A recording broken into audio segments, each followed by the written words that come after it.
stand out from the crowd, we don't blend in. Steady gaining tremendous momentum. There's nothing close to resembling. Check the emblem, it's a penguin, not a gremlin. Just letting you know you're on an infinite plane, it's never bending. We strike like temping, killing all fears and breaking the tension. Gotta know the Hoax army, digging deep in the trenches. Come and join in, be adventurous. Quit being so sensitive, forget the censorship. We ain't telling fibs. Messing with the penguin. We're messing with the penguin. You're messing with the penguin. You're messing with the penguin. Messing with the penguin. You're messing with the penguin.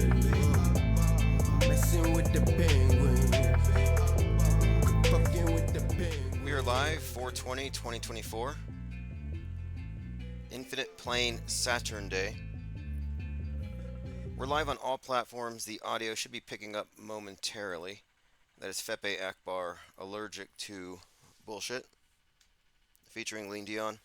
And we're going to continue talking about the Burning Man ritual. If, like most people in the world, you were to look at the story, see it, turn away because it's shocking to look at, you might just think it happened. You would have no reason to doubt, unless you understand how media operates and you know that they lie as standard operating procedure. They fabricate, they use special effects. And I think it's important to suspend judgment until all facts are available. And that's exactly what we've done. You know, it's likely a hoax, looks like a hoax. How did they do it? In my opinion, it looked like some kind of special effects out of The Walking Dead. And as a general rule of thumb here, you can pretty much look at it this way. If they can fake it in the movies, they can fake it on the news. Thank you, Multi-C0 Dagger. IPS appreciates the support. And I think right now, there you go. If you're on the audio streams, you will be picking it up now. We're on TuneIn, Paranormal Radio, Radio King, Radio.net. Dewis in Paris says, which Burning Man ritual? Outside of the Trump's courthouse, as they're selecting jury, a man sets himself on fire. And there are some connections between the individual who did it and yet his manifesto. All of it was a nice, neat package. It was a good episode yesterday.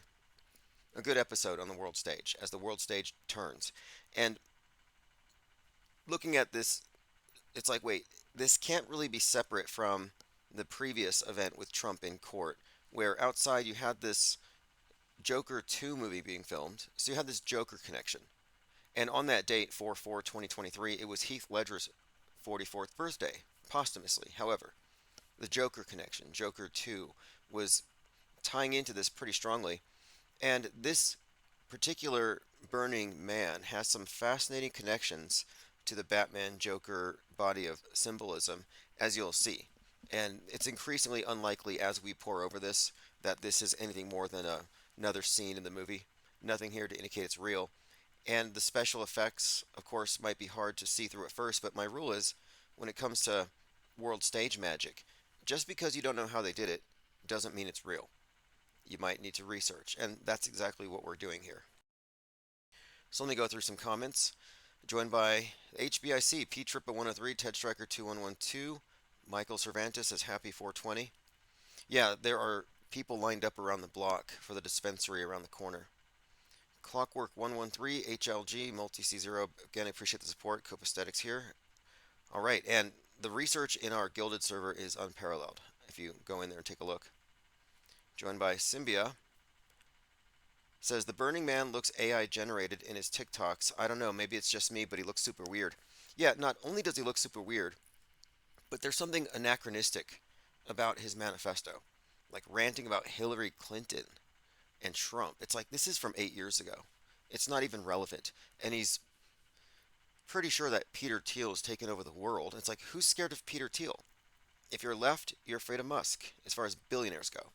If you're on the right, you're afraid of Bill Gates. But who's afraid of Peter Thiel? Turns out it's the libertarian, the unhinged libertarians who are kind of in the middle. They're not quite conservative. They're anti-government, but they're also kind of leftist. So they are kind of like Antifa and anti-fascist. And so the anti-fascist puts them up against both government and the corporations they control. So they're against corporatism, is what Ron Paul would call it. So it's kind of a mix. And I think they're somewhat incoherent. And so this character is no different. And looking at it, it's like, this could be some old character that they had to generate some AI vids for and just have a stuntman fulfill the role there. And then Laura Loomer supplies a photo of his face, which is a major privacy violation. No way this guy consented to have his selfie taken after the immolation. But we're going to go through all of this. Joined by Jennifer Reeves. Dewis and Paris says it's the 111th day of the leap year. It's also Year of the Dragon, and there are some interesting connections I was mind mapping out today. Let me see if I have it here. And these aren't loose connections at all, the more we were digging. Because, and the caller last night mentioned how Drake has been in the news and Drake is dragon. But here's what we were finding. He came from, that is the Burning Man, Max. Let me make sure I got his last name spelled right, because he basically, yeah, here we go. He had this stance on crypto. He was against crypto. Thank you, the HBIC says happy Saturn Day. And I say Saturn Day because I just want to make the point that we are noting the meaning behind the astrotheological cult and all of its symbols. So they don't do anything flippantly. They name everything after their gods for a reason. Again, the man sets himself on fire outside Trump's courthouse while Trump was inside sleeping. And his manifesto is something that we've been spending some time looking at. And he was described as an independent researcher. It's been noted that he looked at predictive programming, or rather The Simpsons. So there's a few angles here that I can see where the media appears to be really making a lot out of this. And look, this is too fast. We don't know that Max Azzarello, yeah, Azzarello, we don't know his story. And the fact that they publish it and his name and his manifesto before any facts could even be investigated is a huge red flag. And what's more is, like, the next of kin would have to be notified. Like, there's a procedure when it comes to handling the recently deceased, and I just think this is likely an indicator of what I used to call Scooby-Doo justice, where in one episode you find out who did the shooting, what the motivation was, you get the manifesto, the police chief does a press conference. I mean, the guy's embers are still burning and they're doing a press conference. And there are a number of other anomalies, which we'll get into. But I want to point out some of the facets of the story, some of the clues. Like, so the American comic book writer, and this was pointed out in our Gilded server by Cubstar, Brian Azzarello, American comic book writer and screenwriter, became prominent with the hard-boiled crime series published by DC Comics. And he's one of these individuals who's well represented in the Batman universe, and he's got the same last name as this character. And one of his Joker images looks very similar. It's a Joker mugshot that he did to the mugshot of the guy who set himself on fire. And as we get into this story, you'll see the correlations here. And some of the stuff just seems to be like inside jokes. For example, this is clearly an inside joke. So here's this burning man, smoking on the ground, smoldering, and then you have the Sabret hot dog cart right behind the body. And this entire year has been about cannibalism. It's been Russian satanic cannibal, 33 years old, eating teenagers, and then he's set loose in Ukraine. You have barbecue in Haiti. You have the Los Angeles cannibal who was eating the leg off someone who was hit by a train. And I'm pretty sure I'm missing one or two. Oh yeah, at Crocus, the Russians forced the terrorist to eat his own ear.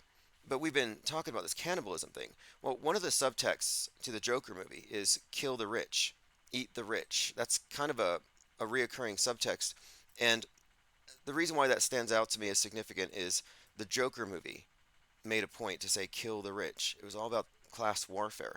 And this guy's manifesto was about the rich and a fascist takeover. So when you hear the libertarians ranting about the fascists going to take over, what they really mean is very rich people taking over through government-controlled corporations, or the merging of the two. And as Copacetic pointed out, dude ordered a damn hot dog while the burning corpse passes by. Eat the rich. And that's a really valid point there, the eat the rich thing. it fits into the broader meta script and it ties really succinctly into the whole Joker narrative. And I'll show you what I mean. If you remember, the Joker movie begins in the subway and he kills some rich people, becomes a class hero. That's all narrative that actually pertains to what they do on the world stage. They merge the two. And the Batman slash Joker universe has always been merged with these psyops. So, just for an example, Max Azzarello was calling for a revolution. The Joker movie was about a revolution, which he instigated. He lit the spark. And I also want to point out that the phoenix, which we talk about, the phoenix symbol, burn down, build back, it's a cycle. And there's this notion of this, we're always talking about revolution and cycles. Well, it seems to me that the revolution refers to, again, the phoenix cycle. And so, Joker, set in 1981, follows Arthur Fleck, a failed clown and aspiring stand up comedian whose descent into mental illness and nihilism inspires a violent countercultural revolution against the wealthy. That's exactly what Max Azzarello was trying to do: start a revolution against the rich, against Peter Thiel and billionaires. Now, here's a picture of him next to this is Newt Gingrich, and it says "Eat the Rich" on his shirt. And it looks like the Nazi death head skull, interestingly enough, but eat the rich. And then here's from the Joker movie, Kill the Rich, a new movement. So this class warfare narrative is tied into this. Joker 2 was filmed outside of Trump's last courthouse appearance, and there are some other connections as well. One is the walking phoenix. As he was burning, he's walking, and they made a point in the movie with Joaquin Phoenix to merge the symbols of, well, the character of the Joker, but also with the phoenix and even strangely Jesus, or the resurrecting sun god archetype, which is actually something very commonly associated with Joaquin Phoenix's work. A few other important connections. Yesterday, 4/19, was the anniversary of the Oklahoma City bombing. Now, the significance here is one, well, Waco as well. So Waco and Oklahoma City, and these are two fiery things, two fiery, conflagrations. Timothy McVeigh was inspired by the death of Dave Koresh. So Dave Koresh was a 33-year-old Burning Man, April 19th, 1995. At that event, McVeigh was radicalized and he was later executed for doing Oklahoma City. And he was executed at 33. And both these individuals, Timothy McVeigh and Dave Koresh, you could argue that they were both anti-government. So you can kind of see the parallel here. The revolution, the person starting it off, the Burning Man. There's a couple of other things as well I wanted to get into. I want to stay on track here. Okay, now we brought up Timothy McVeigh, and this just happens to be, I think, indicative of hoaxery and the hallmarks of their inside jokes. So Timothy McVeigh allegedly blew up 168 people, and there's a daycare center.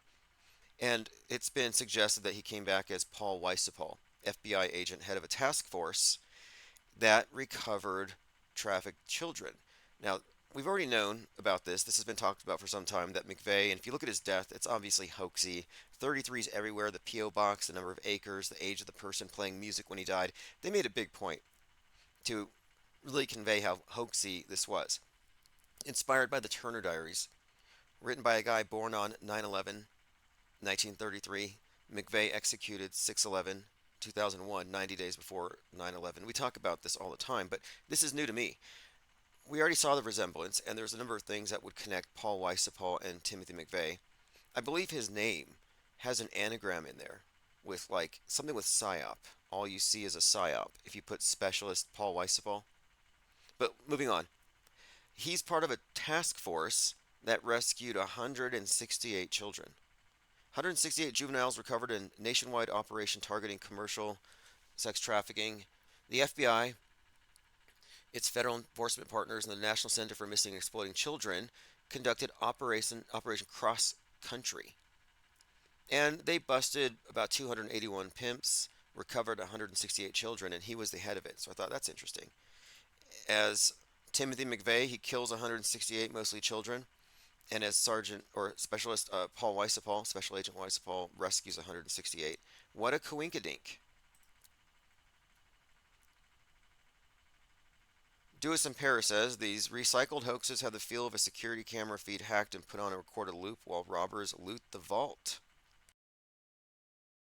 Yeah, I I totally get what you mean, and it's actually I think very accurate considering how they are using the Psy War and the Mind War to distract us from the real world. You know, they're plugging us into the metaverse while they raid the meatverse, and then they're conditioning us through their propaganda to eventually be comfortable eating roach paste or whatever, so that when they finally finish looting the vault and we unplug from the matrix pods, we're, I guess, placated. Continuing, Lord Laney says 2025 looking real Soylent Greenish. Yeah, they really turned on Soylent Green in, I think, 2021. It was pretty big. And there were many parallels with 1973 and 2021. 1973 was the year that Soylent Green, I believe, came out. Yeah, 1973. We had made all these observations. And the introduction of cannibalism, in my opinion, isn't that they literally want us to eat each other, but they want us to accept it like philosophically, like morally, as in eat the rich. Eat the rich as in redistribute the wealth. And the system is, in fact, cannibalizing itself. If it's a closed system, no longer open, and the wealth is redistributed, then you, in fact, do have a form of auto cannibalism, which is where we're going. Okay, continuing. Eddie F says that fire looked CGI. And look, we don't know for sure. Now, I've been looking at special effects and the different capabilities they have. In fact, for the Spider-Man movie, they have a robot Spider-Man they fling around where he's flying through the air. And I'm looking at these stunts, and yeah, they can pretty much do a lot of these things. And that's not to say they couldn't just add the flames. If you're not there, you don't know the flames aren't on that thing. I mean, you've seen the augmented virtual reality videos, not the crappy stuff they use on the ISS, but the stuff that even average TikTokers are using down here on Earth. It's like one video I saw was an octopus climbing a lamppost, and there was no way I could say I know it's fake. I mean, I know it's fake because it's so improbable, but like there wasn't a giveaway. There's no pixelation. There's no green screen. It's like it looks real, and it's getting increasingly realer as time goes. And when you're looking at that individual burning, is he really burning? Good question. It's actually a question. It's within the realm of fakeability. But we'll get into some of the stuff that we found as far as special effects, because there are many examples of special effects in movies and behind the scenes, like Game of Thrones behind the scenes, where you can see how they actually accomplish this. And they have something called, I believe it's called Zell gel, which is a gel that is put to prevent the person from burning. And we'll get into that. There's quite a lot to catch up on. So let me go ahead and scroll down to, oh, one other thing. He had posted a message shouting out Aaron Bushnell. So the previous guy that set himself on fire, he did this for Palestine. He was wearing his uniform. Yes, Aaron Bushnell, like a burning Bushnell. And here's what Max said, the Burning Man who, of course, the torch was passed. Heroes and martyrs, folks. God effing bless you, Aaron Bushnell. So he's praising this, and we know this to be fake, using the same CGI fakery. And I'm like, okay, now look, one of two things is one of two things must be true. Aaron Bushnell's death was fake, and the media radicalized a mentally unstable person to copy the fake thing, so they're responsible. Or Bushnell's thing was real, and this guy's was. I mean, look, I'm just saying, if Bushnell's thing was fake, the media's responsible for what happened next. But in all likelihood, just the pattern is it's fake. They reference one another. Every one of these events, their manifestos reference one another. You have these intra-world stage references because they are working within a fictional universe. You can think of it as like the Marvel universe or the Disney universe.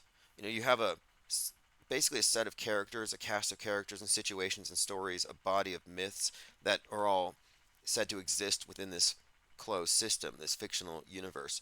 And our fictional universe here has every one of these psychological operations that they have inserted into the historical timeline. I also want to make the point that it's pretty clear the purpose of pervasive predictive programming and concurrent programming is to create an immersive illusion to reinforce the news, which they have written in advance because they are implementing it by acting it out on the world stage. They control time, they control history by writing it. Your history is nothing but mainstream media going back. And you could say, no, that's crazy. There's no way that news could be written in advance. And actually, every single psychological operation, every successful hoax, every perception management stunt and PR stunt is actually evidence of this. If they fake something that was written in advance and it goes into the history books as real, it's designated real, guess what? They re they altered reality. They literally inserted something that was pre-scripted. And I'm just saying that this practice is standard. And it's even if it's not true with every single news story, it's with all the major stories, the transformative psychological operations for sure. And it wouldn't matter if a lot of the local news and independent news wasn't so controlled because they're existing within that fictional universe.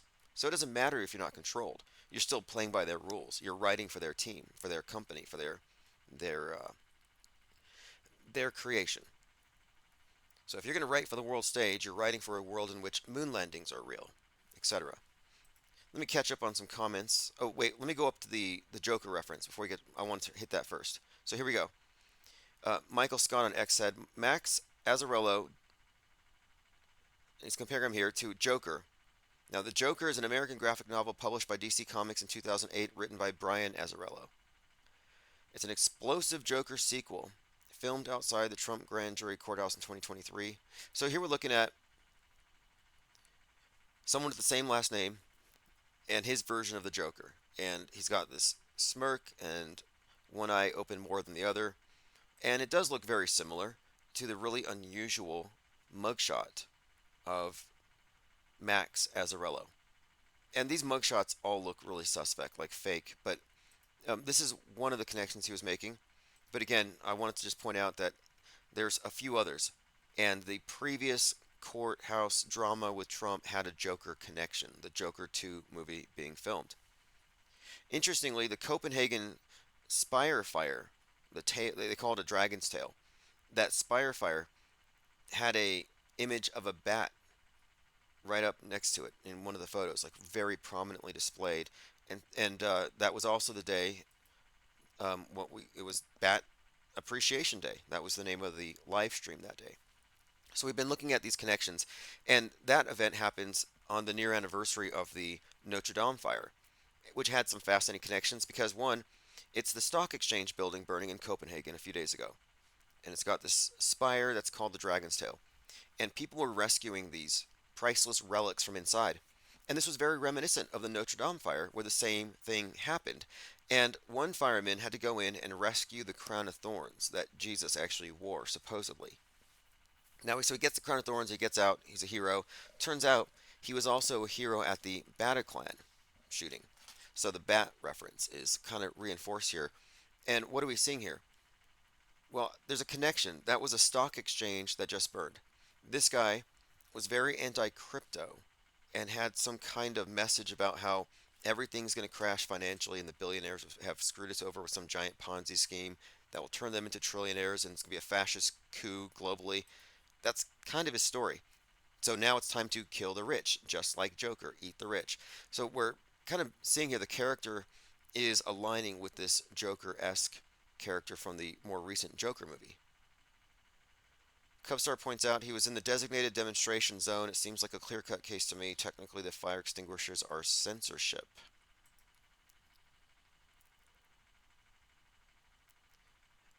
Let's see here. Buzz Dean, yes, it's another live. We do infinite plane Saturday. Phones are open 505-349-0420. Anulfo says, Second World War was fake? Damn, that's impressive. Well, when we say fake, what do we really mean here?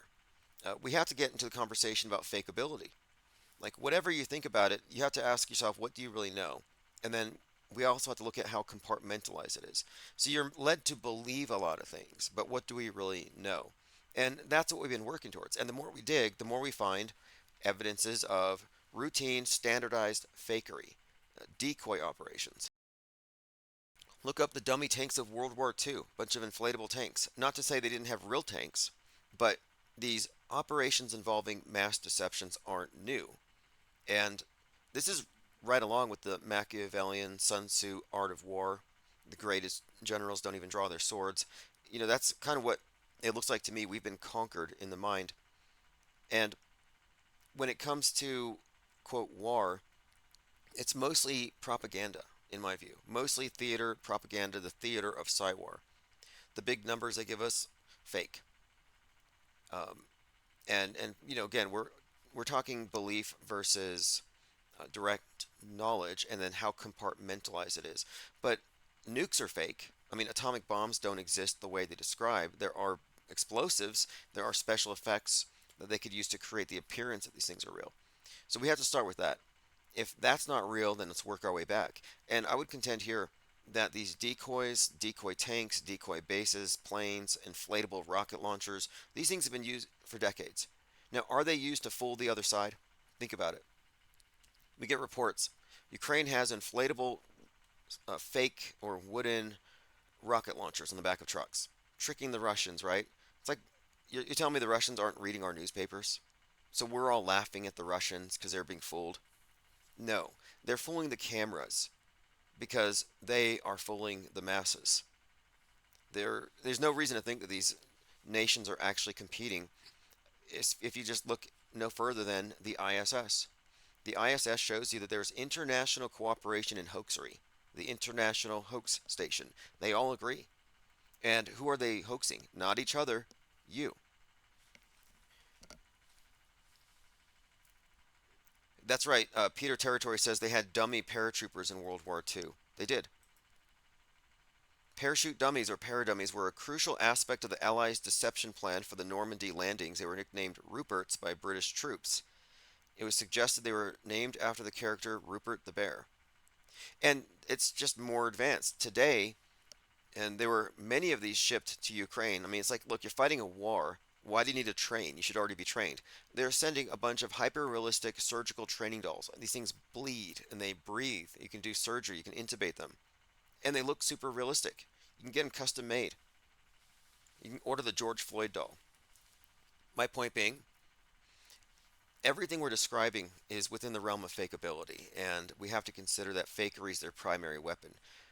One of their other adages I'm sure they abide by is rule number 9 from Saul Alinsky's Rules for Radicals. The threat of the thing is more terrifying than the thing. That's why none of us have actually seen an atom bomb, only in the movies.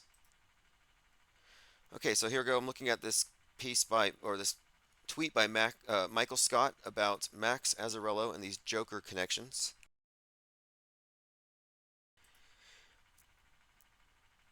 And we'll continue along this line of inquiry. I think there's some rich veins to explore here. Of course, Trump is associated with the Batman. And of course, the Burning Man as a symbol is not new. Now, here's what I had in my mind map. I want to kind of go over this to see what you all think, because I'm sure some of you will have more to add to it. He came from St. Augustine, which was burned by Sir Francis Drake. So the dragon burns Augustine. We had the Stock Exchange Tower burn in Copenhagen, and it was called a dragon tail. So we have the dragon, we have the Burning Man, who is against the financial system, and then the Stock Exchange burns. Another dragon reference. Again, it's Year of the Dragon. Then we have the, let's see, Drake. Yeah, we already talked about Drake being in the news and how conspicuous that was. But anyway, the Burning Man being tied to the Copenhagen thing in that he was also, of course, representing the burning of the system, financial collapse. He was an anti-crypto financial doomer. So there's a correlation here for sure. The bat stuff is also worth noting, but I'm kind of putting it all together. The St. Augustine and Sir Francis Drake thing. Okay, now one other thing. Sir Francis Drake died on 128. And this was mentioned by Ronald Reagan during the Challenger explosion, another incineration, immolation. So he's talking about the Challenger immolation and how coincidentally, 19 years earlier, you had the Apollo 1 immolation. So fiery deaths, 128. And then he mentions, and also in the spirit of exploration, Sir Francis Drake died 393 years ago to this day. So 128 has been associated with this incineration thing. Now, interestingly, and we kind of brought this up before, the Challenger explodes at 1 minute 13 seconds or 73 seconds. This guy's 37. So there's some interesting links here, but Leave the World Behind specifically released 12/8, and it had the tie-ins to the Francis Scott Key Bridge, which collapsed at 128. So there's some 128 stuff in here that's just kind of been standing out. All these things do seem to be interconnected, but there's something in St. Augustine. Continuing, yes, Enulful says Dragon equals China. I do believe so. You know, when George Floyd was being kneeled on by Derek Chauvin, what you were really seeing was class warfare. May as well have been like I guess you could look at this as it's like Proud Boys versus the Antifa. In a way, this is just class warfare in a picture. You know, Floyd being kneeled on by Derek Chauvin was the poor being oppressed by the rich, and the police represent the protectors of the propertied class against some guy who was trying to scam $20 and he loses his life for it. But when you look in that story, it's about oppression. I can't breathe was his tagline, and he was saying that before they even pulled him out of the SUV, by the way. But the point of it is, Derek represented Western chauvinism. Derek Western chauvinism. The name Derek derives from a hangman who hanged 3,000. We've gone into these names. But what I'm kind of saying here, because like we're looking at the names and the visual depiction of the oppression itself, when he's saying, I can't breathe, you're looking at the screen, there's a red dragon on one of the businesses right there. And I remember taking note, what's the red dragon have to do with this thing? I figured it was China. Well, then you have the riots kicking off. And BLM, of course, is the vanguard of a communist revolution. So it makes perfect sense that I can't breathe is an anagram for a better China. And so for some time, I've been looking at this I can't breathe because it doesn't only apply to the poor being oppressed by the rich, but also Gaia, the globe, being oppressed by the rich. Gaia can't breathe. We can't, the atmosphere. And this is a tagline. I mean, this is like a slogan. This is a meme. In Moonfall, there's a scene where the moon is falling and the atmosphere is dissipating. And one of the children, who's an immigrant, says, I can't breathe. So the American takes off his helmet, this adult, and gives it to her so she can breathe. So this is a communist slogan, you could say. And when I say communist, I mean lowercase c. You know, I'm not saying Marxism, because these are all false dialectics, and my point being, we're looking at collectivism, the annihilation of the individual. Dan says too many chemtrails. Well, chemtrails don't exist, so maybe a lot of contrails. Chemtrails do not exist. They do not. I've already debunked them. There's a chart called the Appleman chart, 1958. Look at that, and then ask yourself, if they can predict condensation trails, and I cannot predict these chemtrails, then which is more likely to be the real description of the phenomenon, the predictable or the not predictable, the mysterious? So you lose. Sorry to take away a cherished fear. You know, it's like a lot of people do want that fear. I think they want that tangible visual evidence that they're being oppressed. And I'm saying, you know, it's all in your head. The chemtrails are in your head.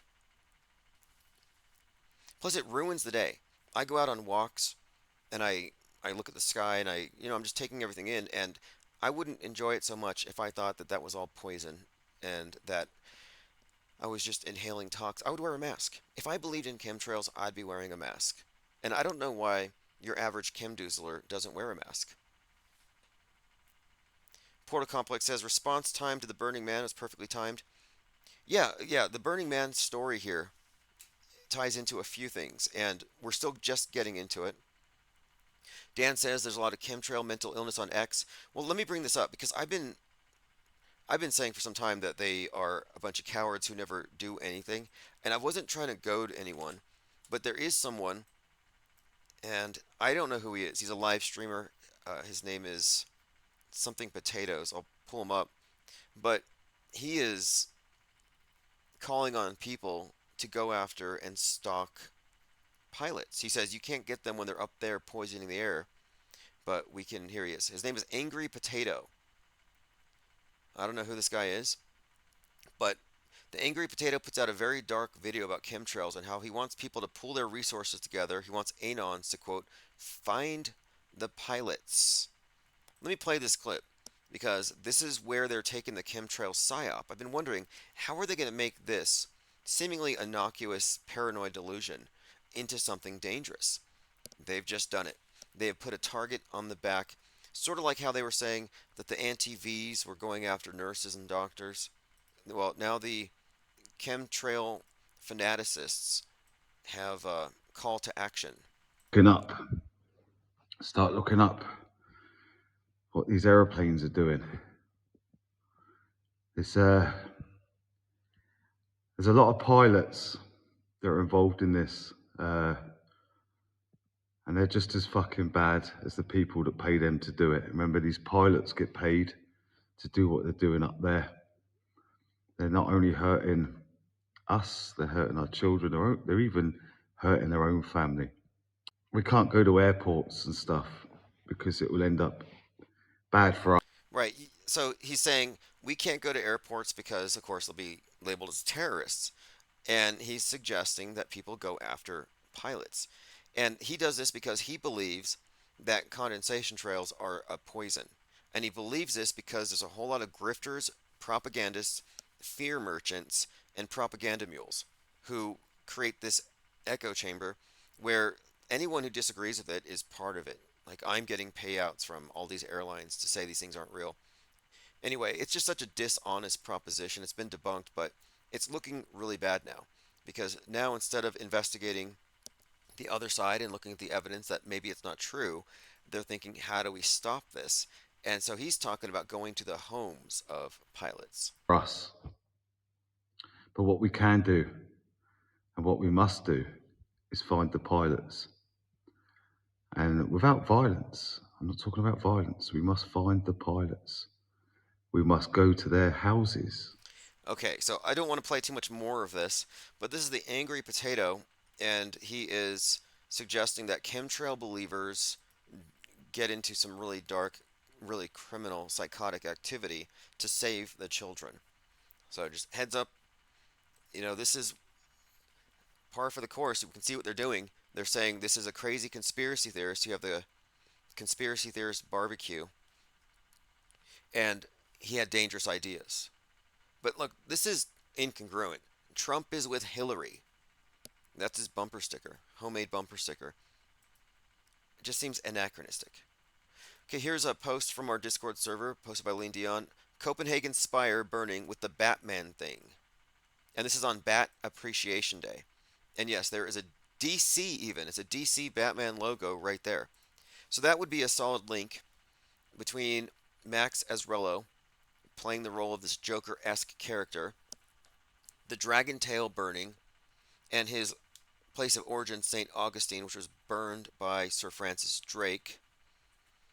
And there's some other connections there as well when we, again, look at the significance between this and the Notre Dame fire, which had the guy from the Bataclan rescuing the Crown of Thorns. I mean, these are so well timed that I'm inclined to say that these are all ritualistic, and it probably ties into Beltane, which is coming up in about 10 days. So you're going to see a lot of bonfires. It's this pagan rite, and it's a high point of the year. And I think they disguise, well, it seems to be the case that they do disguise these pagan rites, the witches' sabbats, as mainstream news events all the time. It's clever. Now, something else. I mentioned a few things, and I played some clips from Joe Rogan talking to Tucker Carlson about UFOs. I mean, this is old to me. This is just boring. Let's talk about JFK. Let's talk about Building 7. Like, they've been talking about Building 7 for like, what, 23 years? And they still don't get it. But this is what they do. It's clever. Did the government do it, or did terrorists do it? Is that alien technology, or is it government technology that's been hidden? You see what they do? They take these fake things and they debate on the source instead of asking, is it even real? So they're creating these false debates, and it's pretty dumbed down. But anyway, the UFO cultists fall for all this stuff, and they opened up, or they made it live at midnight. So this Tucker Carlson, Joe Rogan expose on aliens went live at midnight. Then it went private. And that's because it was supposed to go live at 12 noon, but Joe Rogan's assistant had accidentally screwed that up. As a result, clips of it were shared as, quote, leaks. Leaked audio of Tucker Carlson on Joe Rogan talking about the UFO reality and the demonic nature. Yeah, they're also bringing up the UFOs are all demonic and supernatural and demons, which, again, is what I expected. I called this out last year. If aliens arrive, right wing is going to show up with MAGA hats and shotguns, and the left is going to embrace them. Well, that's happening, and this just affirms it. But UFO types will believe anything if it's a leak. I was like, you can't trust the government, but if you get leaked docs, it's true. Most of the chemdoozled believe in chemtrails because of leaked docs or patents. So they let you trick yourself, since you won't believe them. Oh, you don't believe me? Believe these docs. It's clever. Now, I've been seeing a lot of these. So last night, I was being critical of this whole psyop, and this guy's like, you have to read his manifesto. And I'm seeing a bunch of TikTok shills saying, you have to read his manifesto. So you have a lot of these libertarian types, like this guy here, saying, making this face. It's time for revolution. He's like, I agree with this guy. And he even says specifically, you have to go to his Substack. He was of sound mind. Oh, he was of sound mind when he set himself on fire? And I think these are actors, because this guy comes on calm, collected with glasses, but then halfway through his discussion about Max Azarello and why we all need to read his manifesto, he gets these really crazy faces. And he's like, this guy makes so much sense. He's of sound mind. Let me play this. And I'm just like in the comments, somebody needs to follow this guy with a fire extinguisher. Max Azarello right now and saying he's part of MAGA, you need to go read his Substack, because he makes a very clear distinction that this is a two-party thing. So first of all, if you're one of those people, you're helping out the elites. So there's that. But I'm here on his LinkedIn. And let me tell you, somebody who graduates from Rutgers University and has been employed since 2008, they're not crazy. Sorry, you're not. Especially when you're working for things like Brady Risk Management, University of North Carolina. So he's gushing over the Burning Man's background and how credible he is and how we're crazy for not listening to him. And he goes on here to say that we should probably read his thing because he had a point and he was of sound mind when he did this. Tech. He's like Mr. fucking Robot, if you've ever watched that. This is a man who's been in the belly of the beast, has seen all the fucking data, managed that data, and now put all the pieces together. This is a man who's not supporting either party, even though he's a registered Democrat. He's calling out both the corruption and all of it, including all the companies. As somebody whose grandfather went to Harvard and was part of the DNC and was... Now, this guy is talking about the individual who burned himself who's probably still smoldering. Like, there's no way he knows all this. Look how passionate he is about it. And someone lambasted me last night, and he's like, come talk to me after you've read the manifesto, after you've read his whole Substack. And I'm like, I have. And he said, no way you have. It takes days to read it all. And I'm thinking, wait, you're telling me I need to read it before I judge it. It happened 3 hours ago, and you tell me it takes days to read it? There's a lot of people shilling for this guy, is what I'm saying. Including all the companies. As somebody whose grandfather went to Harvard and was part of the DNC and was used as planned opposition in the 70s for a mayoral campaign, let me tell you, it's nothing fucking new. The elites have always used politics as a means to divide. Wow, that's just deep. Very deep. Very deep. Anyway, we'll move on from this clown. Aries 1 says, get a hair, Aquaman. Mango Penguin says, what's the status of our Burning Man? Didn't make it. We have a picture of his face shared by Laura Loomer. We'll get into that. Now, I want to point this out. I released the book AUTOHOAXology 101, and I'm talking about this thing called news bending. News bent is one of the terms we put in the lexicon. And the idea here is derived from Newsbenders, the play from the 60s about a news agency that admits that they're writing the news 5 years in advance and it's their deepest secret. Someone's let in on it. And since then, I've been using that term.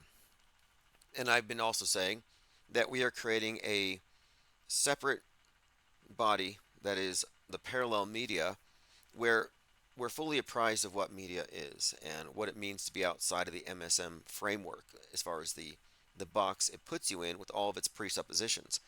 So I've already been discussing this at length, and I just find some of this stuff weird because they're trying to demonize conspiracy theorists who notice predictive programming like we do, and this is another example. So he puts this booklet out and he says, read this booklet, you will bend history. And he talks about his booklet where if you read it, you'll have truth-colored glasses, whatever that means, and you will, quote, bend history by exposing the big lies. And so I don't know, but nobody else was talking about history bending, and now this guy brings it up in his manifesto on the last page, and I'm thinking, sounds almost like another way to kind of contaminate the pool of words we use to describe what we're describing here. Going through your comments, Dan says, "Is there any magic burning trick?" Yeah, let's go into the magic tricks here. A few more comments. Vip John says, "The Burning Man's whole story developed in 2 hours or less. Fake, fake, fake, fake." I agree, agree, agree, agree. 2 hours? No way. No way you'd have all that information. Okay, here's a couple of examples of what could explain it, and Les Luthor had said something about this illusion warfare and noted how it's a sealed off set, which is clearly the case. But I want to bring something up here called Zell Gel. Zell Gel may be the thing that explains it all. And this is a clip from behind the scenes on Game of Thrones presented by Blue Clips. Thank you, Travis Cloud, the IPS. Appreciates the support. He says, "What's the best place to stay sub? Ko-Fi, YouTube, Rip Bad Mike." All of them are fine. If you want the archives, I would suggest YouTube, Patreon, or possibly Substack. But all of them are pretty much given the same links. But I would recommend at a minimum go to ips.monster, get on the free newsletter. You won't miss a thing. Okay, let me play this clip. This is showing a bit about stuntmen and how we can be safely burned and how they use real fire because CGI looks like CGI still. And will literally catch on fire for our entertainment, but how is this possible? Actors need to wear 3 layers of fireproof materials that are all coated with a flame retardant material called Zell Gel. Then they add on a rain suit, a fire suit, and a... Okay, Zell Gel. Now, there are several examples of people burning with this Zell Gel on, and even with exposed skin.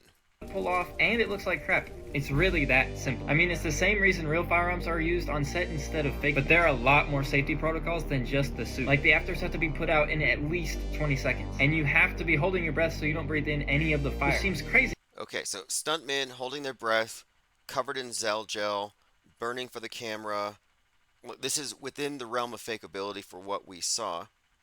And I have another video that even goes further and has several examples of individuals who are, here it is, doing this Burning Man stunt. This is posted by Copaesthetic.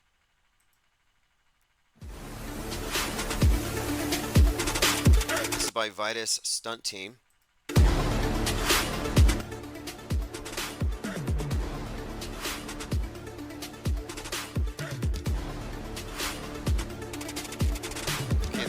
Okay, you're seeing a bunch of actors on fire, but let me get to the part here where it shows you. Here we go. You're going to see a few people, and the guy could have been wearing some kind of protective mask, even arm sleeves. We don't know. We don't know, but if you look here, this is equivalent to what we just saw outside of the Trump courthouse.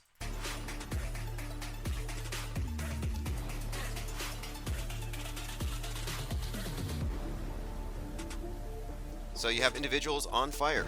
And okay, now it looks like his face is exposed, but that's actually one of these masks. And that's kind of what I was thinking we saw yesterday. But yeah, well within the realm of fakeability, no doubt.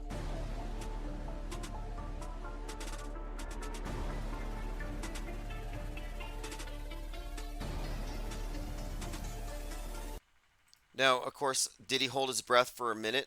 I mean, 20 seconds is what he said in that other video, but this one went like 30 seconds, maybe longer. But again, we don't know how much of it was authentically burning. Was it CGI, AVR enhanced? Don't know yet. But just bringing it up here, we have examples of analogous special effects. And yes, it did happen near a hot dog stand. Catching up on comments, Portal Complex says alien invasion equals AI. Erica Creech says Tucker is getting mirage-mined. Well, I don't think Tucker Carlson has been anything other than a fake populist this entire time. I mean, you got to look at the texts that were released when they were digging into the January 6th thing.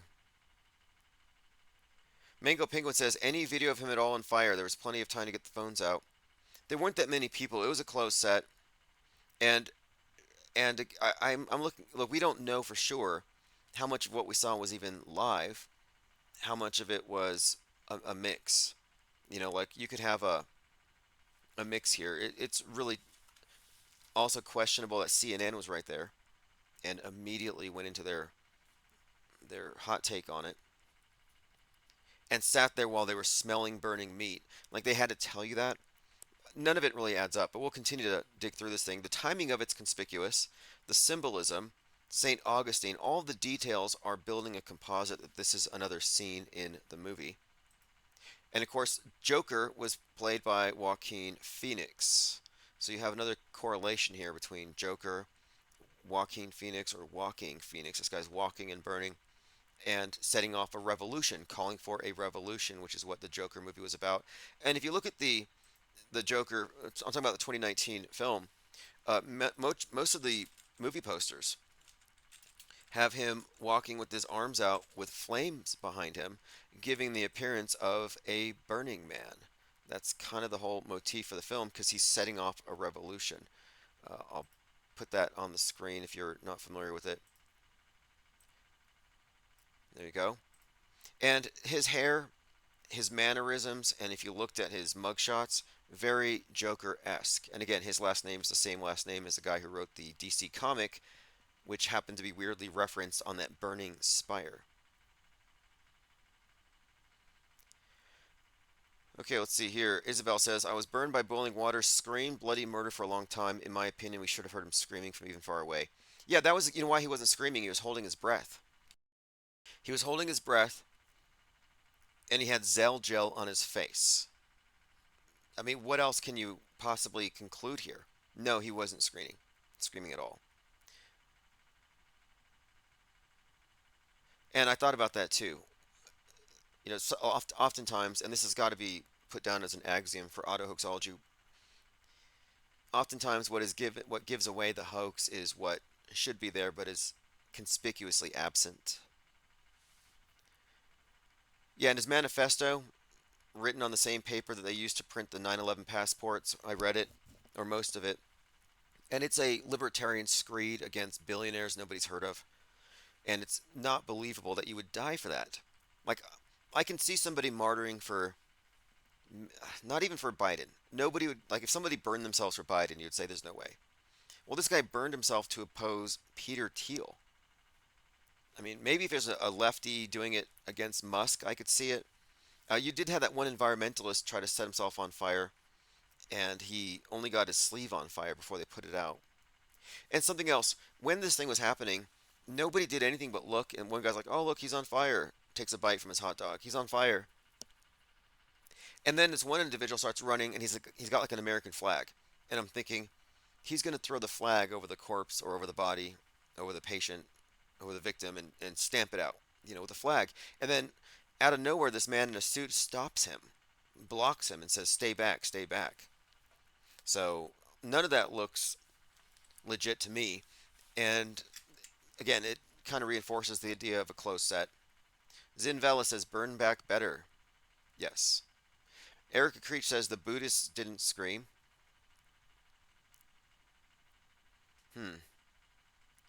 Okay, let's move on here. I'm going through my minds.com/infinite plane society, and we're just going over some special effects that would explain everything that we've seen. And it's important to establish, is it fakeable? If it's not fakeable, then there would be, um, I guess, little point in conjecture here, but we've established the fakeability of the Burning Man because, again, as a general rule, a rule of beak, anything they can fake in the movies, they can fake on the news, and people will believe it because they are auto believers. And speaking of auto believers, Mick West posted this today. He said there's a weird conspiracy going around that flight MH370 was teleported away, and there's a video of it. Unfortunately, the video used multiple instances of stock videos that predated MH370. And yet, despite this, people are still claiming it's a real video. Odd. Now, what explains this? What could explain people willingly believing some obvious BS?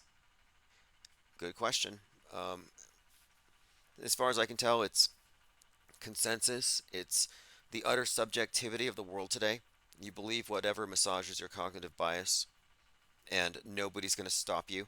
I mean, I find it very troubling that Crow 7777777 is still publicly endorsing the practice of boiling vinegar to clear the skies. I mean, that is nutty. That is one of the most insane things I've ever heard. It's not even justifiable. Like, I understand faulty causality. Hey, I see some planes, drop some trails, then it rains. What the hell? Yeah, faulty causality. But it kind of makes sense. You didn't see any clouds, then the planes come by, then you see clouds. But what the mistake there is, the reason you saw the trails is it was conducive already for precipitation, which would have happened anyway. The planes didn't create it. That's not cloud seeding. It was just an indicator. Sailors can use contrails as indicators of climatic conditions and make predictions based off of it. So again, my point being, you can understand people making that error when it comes to planes causing rain. But now, if you're going to say boiling vinegar is erasing those trails, then you're not thinking ahead, thinking as far as like, well, what if I don't boil it? Do they still go away? What if I boiled water? What if instead I just stared at them really hard? What if I prayed? And all of these things would still precede the dissipation of the contrails. But just because A happens before B doesn't mean that A caused B. And he's still falling for it. Now, I would probably suggest here the reason why isn't that he authentically believes it, but that he knows that his subscribers fall for it.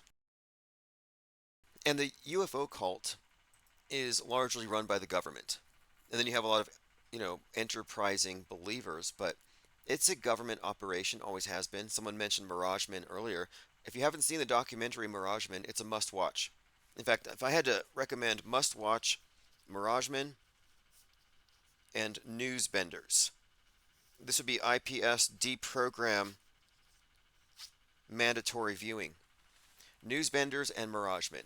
Mirage Men actually takes place here at Kirtland Air Force Base behind me, and it describes how special agents infiltrated conspiracy theory communities to create the UFO mythology, to distract them from anything they might see coming out of the Air Force Base, anything experimental, anything top secret. So it would be blamed on aliens rather than humans.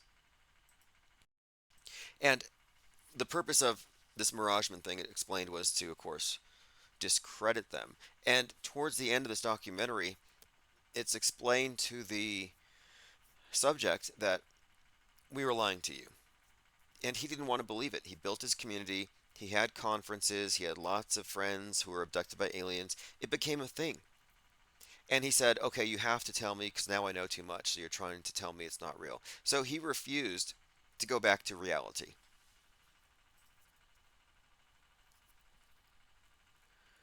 Okay, let's see here.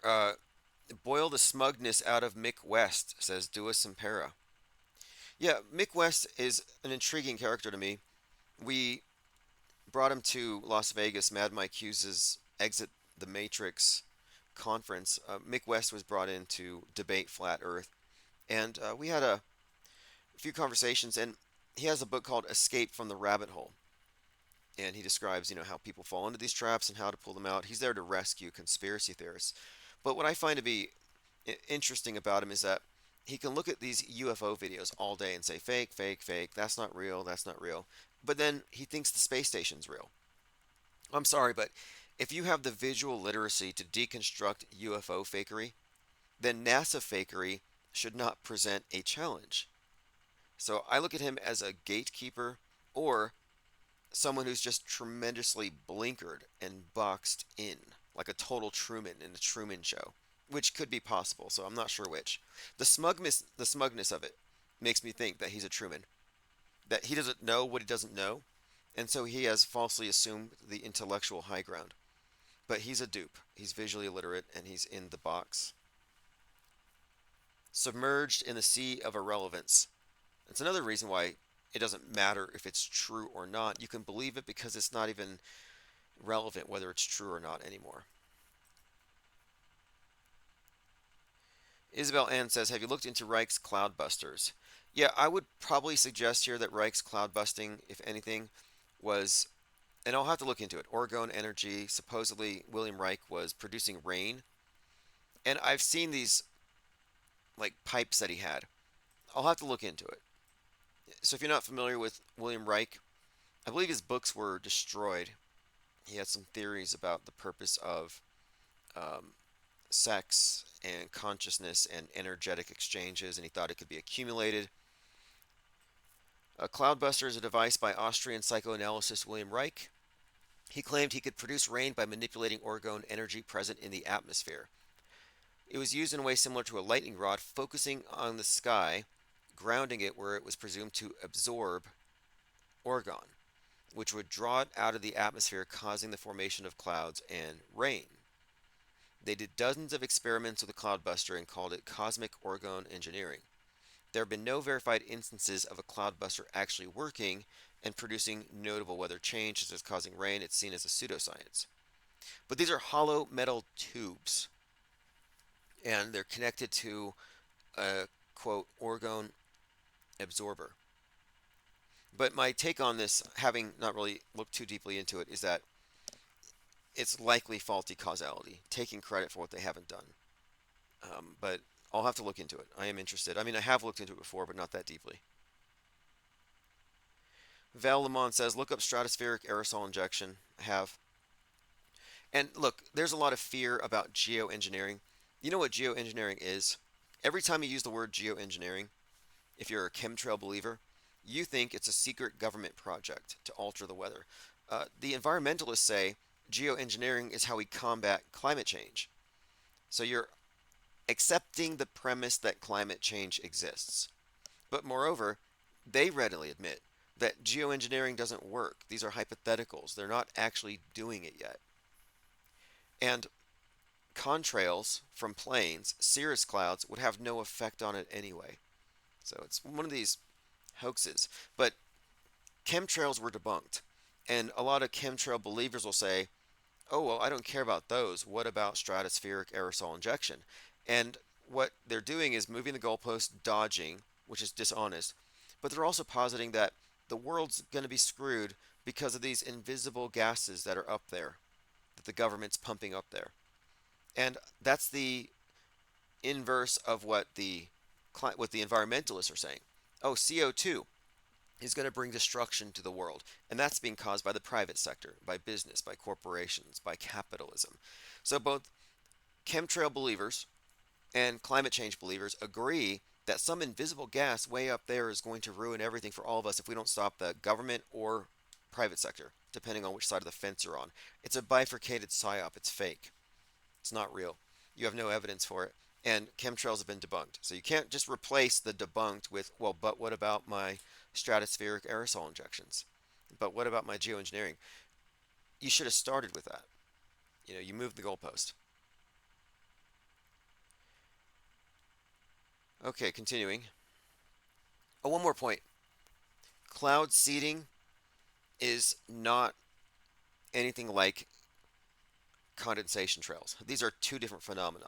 And cloud seeding works in a targeted way by adding materials to the cloud to allow condensate to form, but it has to be prepared to rain anyway, so you can enhance the rain, but they can't cause the rain. These are not even the same.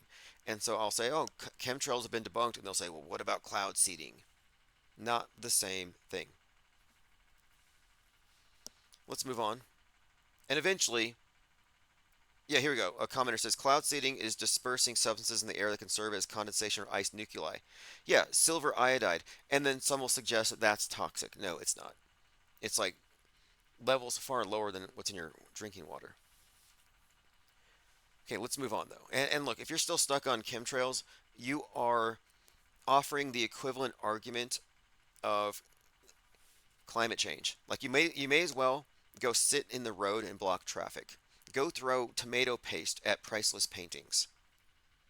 Tie yourself to nets at the tennis matches and warn the world that everything's going to end if we don't stop geoengineering. Like you're basically Greta at this point if you're still pushing chemtrail fear. And don't tell me you're not scared. Like, oh, I'm not afraid of chemtrails. I'm just warning people. Oh, you're not scared. That's why you're not wearing a mask, right? Well, you are scared. You may not be scared of the trails, but you're scared of being wrong, or you're scared of taking meaningful action. And I've been saying that for some time, and I slightly regret it because now you have that angry potato guy who's talking about taking action. And I wouldn't advocate that. Stalking pilots. I hope they don't all fall into that, but okay, let's move on here. Speaking of paranoid, delusional, controlled opposition talking points, there there was a debate that was just like pure blood versus goo blood. Oh, you're the goo bloods, we're the pure bloods. We rejected the state's Eucharist, you accepted it, so you're contaminated. But the other side says no, we're purified, and your blood is impure. You need the Eucharist to be injected to have pure blood. So you have this one side claiming to the other side, no, we're the purebloods because we're natural. We don't need the church to purify us. We don't need your priesthood. We don't need your scientists. We're born pure. And of course, the purified are like, no, you're heathens. You're unbaptized. So you have this debate going back and forth. Who's got the pure blood? So the ones who took the V were considered to be, quote, goo bloods by the purebloods. And what's worse, the purebloods were saying, hey, you can't even hang out with the goo bloods because they will shed on you. Protein spikes will come out of their bodies and you will be V'd just by being around them. So just like the purified, the saved, the vaccinated would say, don't hang around with these unvaxxed. It's like, wait, you're purified. Why do you worry about it? Doesn't make sense, right? It's because they're segregating people. Similarly, the purebloods were saying, don't hang around the vax because they will get spike proteins on you. So here's a website called spikegangsters.com. It says, mRNA detox, reverse it and get healthy. You are immune to the propaganda, but are you immune to the shedders? Spike Protein Recovery System by Warrior Essentials. I went to their website, it's real. For $90 a month, you can get treatments to protect you from the purified, the vaccinated. This is like an oral vax against the vaccinated. This is a vax for anti-vaxxers to protect them from the vaxxed. $90 per month. And I looked at their website, Warrior Essentials, spikegangsters.com, and I think they're making a lot of money. They have a corner on that.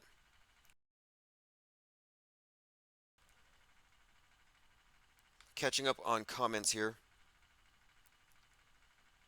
A Newful says, I'm a pure blood, they are mud blood. Right, you say that. You call them mud blood or goo bloods, and you're pure blood because you believe you were born with pure blood, that you don't need the church or its priesthood or its sacraments. You are a Protestant to the world state church. It's the same dialectic. They've just brought it back. You are rejecting the communion wafer. You're rejecting their baptism. You're claiming you don't need to be saved by them because you're saved by some other means. And they're saying, no, you got to be saved by sacraments. So you are the Protestant to them, part of the mainstream media world state church. So the mainstream media is the world state church. I say this all the time. But even though it's a one world system, you do have the opposition, but they control it. The Protestants to it, the refuseniks, are part of a dialectic, and each side thinks it is pure and the other side is dirty for different reasons, of course. But you see how that works? And the reason it works is the left is geared towards transhumanism, towards this scientism paradigm where they believe in science as savior. That's why they love aliens. Science and technology as savior. Aliens have perfected technology and achieved the singularity, saved themselves through tech. But the right is embracing traditional values, the old concepts of sin. That's why Tucker Carlson is out there saying that the aliens are demons, that they are supernatural. They're not from out there. No, they're from here and they're demons. It's because evil, sin, Satan goes on the right. Science, virus, aliens, left. It's two paradigms at war with each other. They cannot be reconciled. It's a deliberate schism. And if you're taking a side, so if you consider yourself a pureblood, guess what? You're an anti. And the position of the skeptic needs to be anti-anti and anti-pro. I'm anti the pro, anti the anti. Because if you're not with the antis, they'll say, oh, you must be for it. Oh, you're not against chemtrails? Then you like spraying poison on people? No. I'm not for your dialectic. I'm not for your mind war. I'm actually a conscientious objector. Not participating. Kind of a refusenik, a peacenik, I should say. All right, continuing. Mango Penguin said, we should start selling bullshit repellent, Tim. Yeah, well, this is mind war inoculation. And I keep seeing that terminology being reused by the mainstream media. There was this group I heard on a Daily Beast podcast. They're called the Mental Immunity Project. And they said, we have to inoculate people against fake news. Well, for more than a year, I've been saying, you are inoculated against fake news. So they're stealing our terminology all the time. Mark and Foley says, what are your thoughts on terrain theory versus germ theory? Where all the viruses don't exist, people for CV? It never even became a question for me. As in, I didn't think of it as fakeable, or I didn't see the political utility of it until CV. But then when it started to become a thing, I realized what it really was. I immediately saw the parallels, the dialectic. This is about the new concept of sin being introduced to a godless population, just like Gaia. And the modern flood myth of global warming is just a reiteration of the Old Testament one, which, interestingly, the right still believes. I mean, Mike Johnson, Speaker of the House, believes in Noah's Ark, the flood. So wait, this flood is real, but the global warming flood is fake? Depends on which side of the aisle you're on. Noah's Ark or Noah's Ark storm? Because the National Oceanic and Atmospheric Administration, NOAA, has this scientific prophecy about, quote, arc storm. And they just updated the concepts. So wickedness is no longer sin in the usual sense, but now it's consumption of fossil fuels. Commenter says, avoid the term pure blood. It's unhelpful and has supremacist implications. No, I'm using that advisedly because there's a direct pipeline between anti-vax and anti-immigrant. And the white nationalist idea of ethno-fascism and a pure state by closing the open borders and by promoting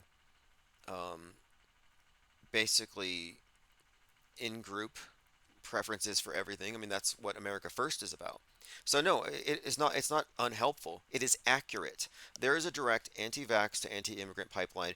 Every person who is hooked on the anti-vax thing, on the anti-vax teat, they put that down because it was no longer the current thing, and now they're like, are you worried about the military-age men coming through the border from other countries? I'm like, I see how the propaganda operates, and it's about purity versus impurity. Left is like, no, don't be pure. Right is like purity. Left is open, right is closed. These are dialectics, and you're being played for a fool if you found yourself spouting anti-immigrant stuff on the tail end of this anti-V thing.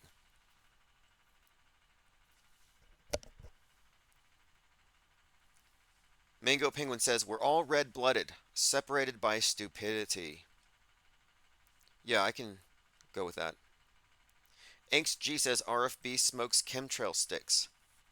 Yeah, no exaggeration. When I first heard RFB, Richie from Boston, and others, I was new to the whole truther community, and I'm like, listen to these guys. These are like old school conspiracy theorists who've been driving around the country in their Jeeps, noticing the chemtrails and warning us about it. And his whole shtick was just Richie from Boston driving around. Oh, look, they're spraying us today. And his voice. I'm like, this guy's he's got this voice because he's been breathing in those chemtrails. He's been taking hits for us. He took one for the team. He's probably got chemtrail lung. He's really hoarse. I thought the same of Alex Jones. Like, this guy sounds like he's been up all night in the bunker. He's been screaming into the megaphone. It's all a shtick. He doesn't have chemtrail lung. He's been vaping with the windows up for years. Commenter says it will be used against you. It may be used against you. Look, if you embrace pure blood versus not pure blood, that's on you. I don't. I'm anti-anti. I used to get a lot of these Hitler fanboys.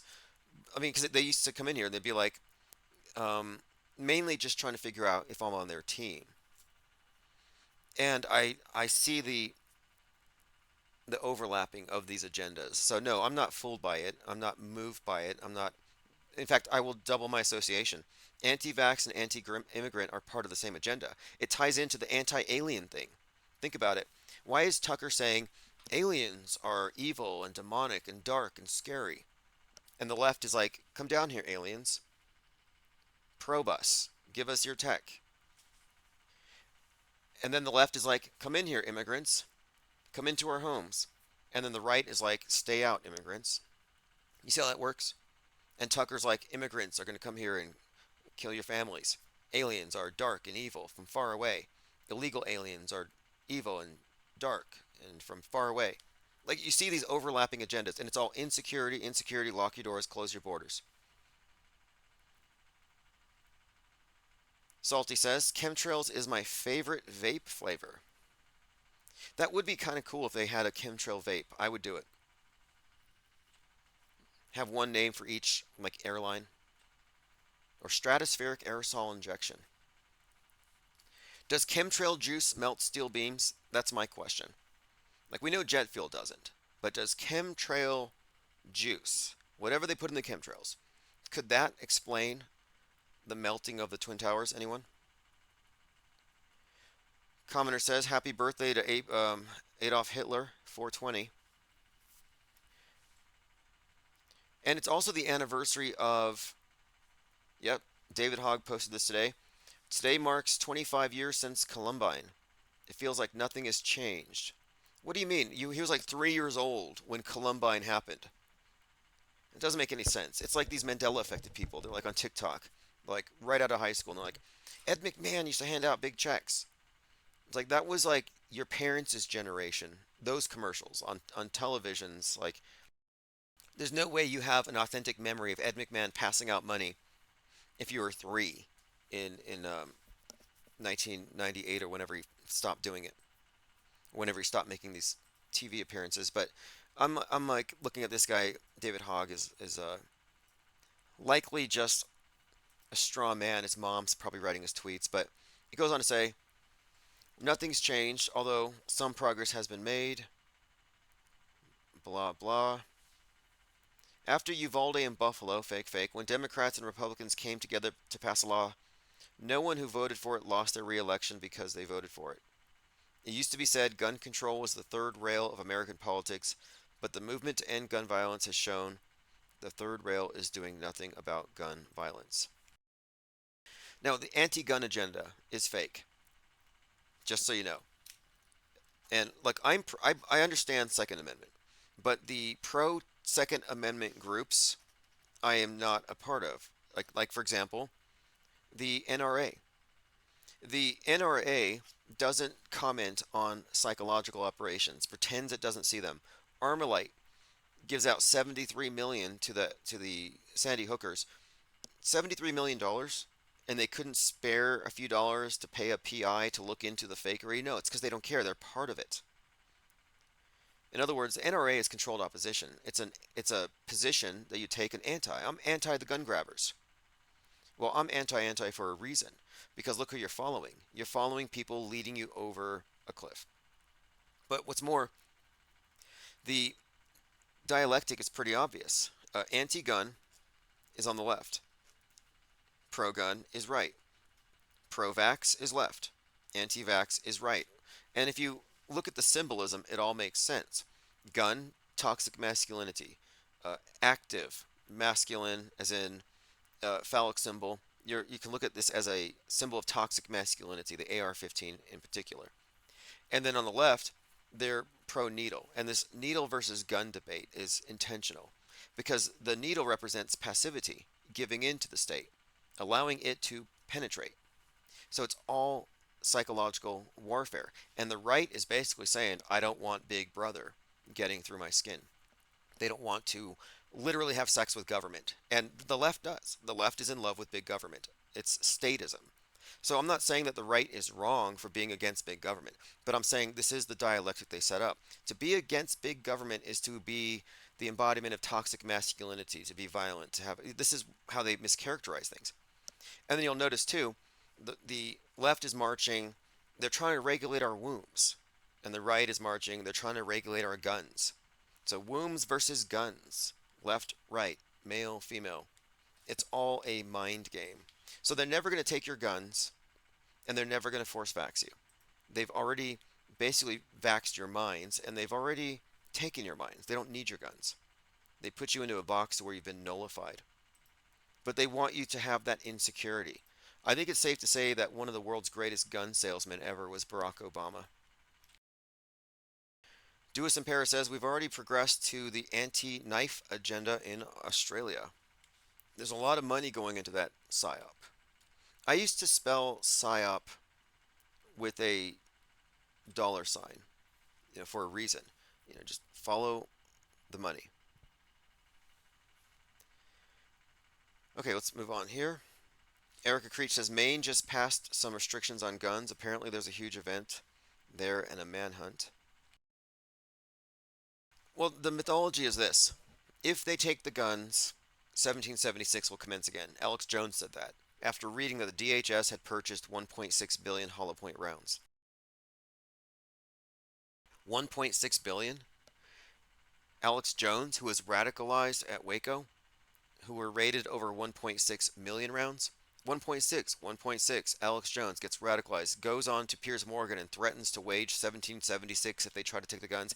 He shows up on 1/6, one of the leaders of the fake staged riots. But the 1/6 code has been pretty much built into this whole gun grab agenda, which has been fake since day one. But the mythology here, the patriot mythology, is that if they take the guns, global slavery will commence. The New World Order is about to take over, and the final firewall against global tyranny is Americans and their Second Amendment, which puts a big burden on the shoulders of pro-2A truthers, because they're the ones keeping everybody else safe just by owning guns. Buy guns, keep everybody safe. And I'm suggesting it's a hoax. Like, you've already been conquered. They've already won. There is no resistance. Resistance is compliance. I know that sounds very Orwellian, but all of the resistance you can take on the world stage that takes place within its context, within all of its, I guess, it's within its closed system, with all its presuppositions, any resistance is controlled. And you're welcome to debate me on that. Show me where resistance isn't part of a controlled dialectic. Tell me where your resistance isn't part of an easy to dissect, bifurcated PSYOP.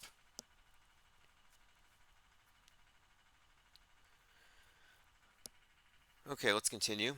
Mango says, I got the V, it was just a placebo. Hey, placebo effect is real. Psychosomatics are real. So if anybody's responsible for suddenly died, it's people like Stu Peters. All those people who are just dropping dead on TV? You notice it doesn't happen anymore? It's because that's no longer the current thing. they've moved on to the borders and other stuff. But you remember every other day, it's like, oh, this soccer player just dropped dead, athlete just dropped dead. And then you'd have all these anti-V saying, see, we told you so. Well, I could make the argument that they were being killed by the placebo effect. The anti-vaxxers killed all those people with all of their fear mongering. You put it out there, they accepted the risk. Now they think they're going to die, but they do it anyway because they're good people and they want to,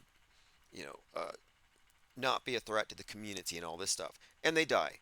Not because of anything in there, but because the placebo effect amplified by right-wing terror propaganda. So, anti-Vs are in the mind war. You are firing ammunition. Good job. Osher gifted 5 memberships. Appreciate it. Alnufal, Inks G, Rafael, Ryler05, Plain Decoded have all received blue wrenches. You are now part of the Blue Wrench Lodge. And I'm working on a project, on a video for that in particular. The members of the Blue Wrench Lodge here on YouTube. And if you're on Patreon and IPS.monster, you'll obviously get this. I'm doing a video on all of the Masonic lodges that have been burned in the last few years. This was suggested to me by This Is Where It's At, and I think it's going to be a worthwhile topic to dig into because a lot of these have flown beneath my radar, and I think I'd be remiss if I didn't go back and see how many of these took place on specific dates or the names have some kind of code.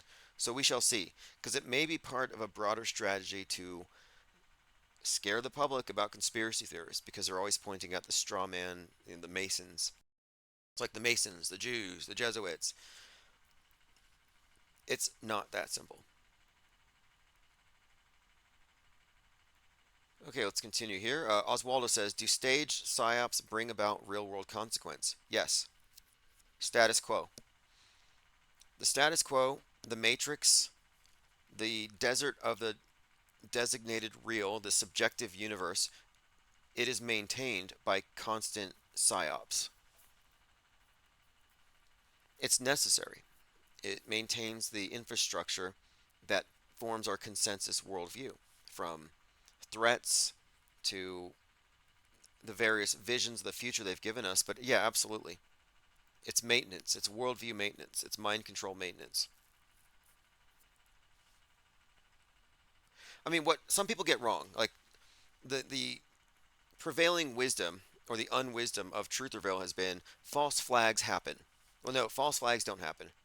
Debate me on it. There's never been a false flag you can point to outside the context of its military application. The idea that, and this comes from Alex Jones and others, like, oh, these news events are either A, real, or B, a false flag. Meaning real, but somebody else did it. Or real, but it's an inside job. But the key word being real. And that's not how it works. It's actually the fact that fake is the rule, not the exception. And so they've falsely, and by design probably, they intentionally misled the entire truth community into this false paradigm of, yeah, it's real news, but occasionally they do false flags. They stage stuff. And that hides the role of media and the monolithic nature of it all. It's all running cover. Commenter says, I got the power to make people have mitocarditis with psychic power. I feel like Professor Xavier from X-Men. Thank you, Tim. Oh yeah, absolutely. I think there's a stronger case for the placebo effect than just any of the arguments that I generally hear. It's like it's pseudoscience at best, and it's propaganda, nothing new. And the whole point of it is this: to introduce to the modern world a unanimously agreed upon replacement for the archaic concept of sin. You've accepted it. You are part of the new world order. If you accept their premises, you are part of it. And so, look, you believe in global warming, you believe in Gaia, you believe in the modern flood myth based on the old one. You believe in the pro or anti when it comes to the V issue. Well, then you bought the new concept of sin. But I would even argue that it was not put there to depopulate or hurt anybody. It was put there to set the premise for mind virus remediation, which is what we're going through right now. They need to regulate your minds. And to get us to give them permission, they need to provide a pretext. And this is where they get us to think about it in terms of mind viruses, viral ideas, ideas you catch. Not a coincidence. I mean, if this is really telling. Look at Virus of the Mind by Richard Brody. He's one of the programmers for the original Word. Now, think of the significance of that. Microsoft Word.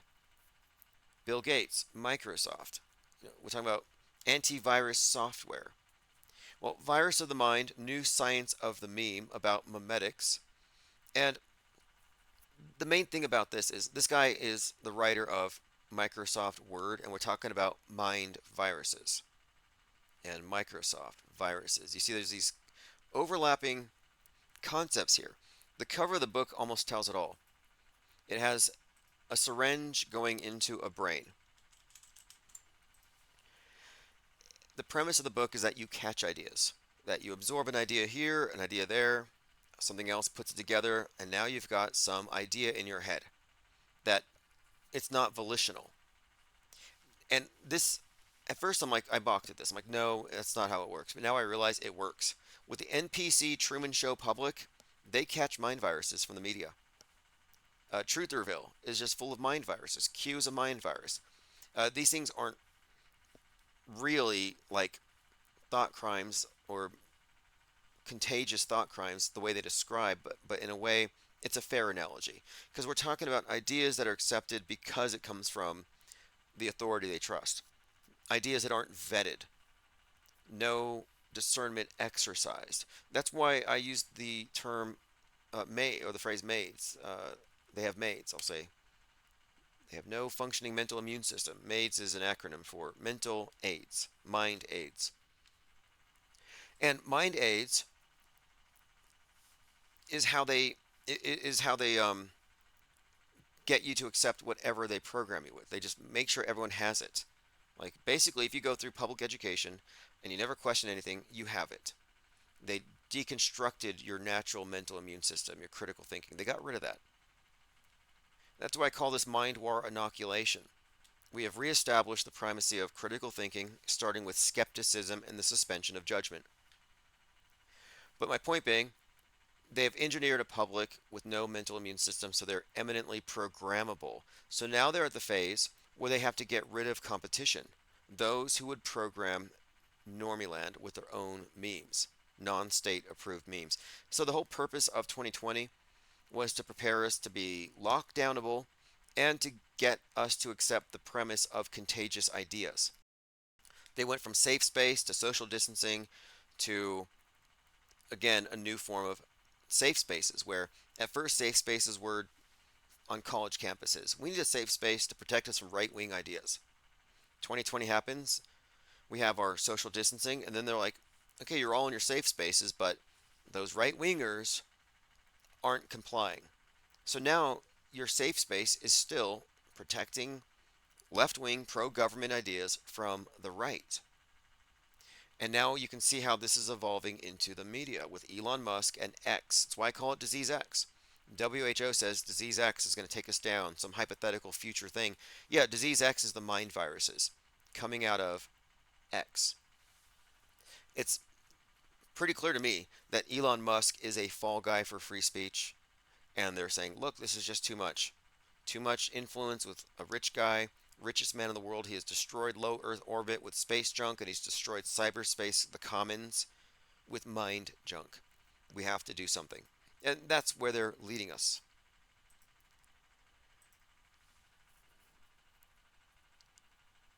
Salty says, I remember sitting in class in the 6th grade and wondering why nobody was asking any relevant questions in history and why I got in trouble every time I asked genuine questions. Right, question marks are obsolete. I'm surprised they still put them on keyboards. I figured that at some point, maybe by 2021, they would send UN troops around door to door. They would kick down your door and then take the question marks off your keyboards. Because why would you need those? If you're an obedient, good citizen, if you're a Truman and you're totally programmed, you're a good NPC, you don't need to ask questions. The answers have all been given to you. But I think what they'll probably do is they'll just cease to put them on keyboards. People just stop using them. Ted Stryker says, I was listening to an old Art Bell show earlier with the fireman chief who was at 911. And he said he heard a few times he heard explosions and the tower fell on him. Curious. Yeah, my thinking is this. Controlled demolition, obviously, with some CGI overlay on TV. But all these stories about we heard bombs, those are meant for conspiracy theorists to hear. That's why it went on Art Bell. Art Bell is where chemtrails got started. They need the conspiracy theory view because that appeals to the alt media and the right, the inside job stuff. And it never gets old to them. I mean, a couple days ago, you have Tucker Carlson and Joe Rogan talking about Building 7. So that's 9/11 Truth or Claptrap. 9/11 Truth is a limited hangout operation that is absolute trash. Went nowhere. It ran in circles. It's still running in circles. If you're hanging out with Joe Rogan, smoking doobies, talking about Building 7 in 2024, you're decades behind the curve. It's pretty sad, but it's by design.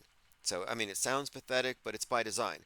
They're deliberately holding back any kind of serious discourse on these topics. They will never arrive at the right answers by design. So you hear about explosions, the tower fell on him. That's to give you the impression that this was an inside job and innocent firemen died. And then you'll see this case brought up, all these firemen have 9/11 lungs. They create these martyrs who were victimized by George Bush and the state. So the right-wing version is outraged at the government, at secret government, at Israel, and the left is outraged at America for causing this to happen. But my point of it is each side blames whoever they want to blame, but none of them question the essential premise. Was it just a movie or was it a real event? You know, it's like they go with the real by default. And nobody would have known better. Nobody knew the truth when it happened except those who were the perpetrators. If you think about it, the information about the fakeability of such things or the nature of psyops wasn't well understood until at least 2012. Outside of the psyop entertainment complex, outside of the actual operatives, it wasn't well known and it was kept out of Trutherville. Now, some of it leaked into Trutherville, which is a limited hangout operation, and it's designed to take those leaks and control them. But some of us have taken these leaks and we have taken it out of the hands of the controllers. So we have Alex Jones running laps around a big tree called Sandy Hook to distract you from the forest of fakery. They never talk about every other fake event as though they're all part of a continuum or they're all staged by the same group. They treat these things as anomalies. And of course, it's because they want to mislead truthers. That's why he never went any further.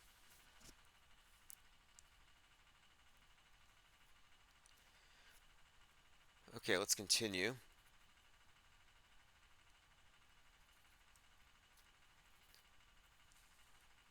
All right, moving on. Art Bell was cool, says Mango Penguins. Look, Art Bell was likely, a very interesting show, good callers. But my take on it is this. That was another era, and everyone was insulated.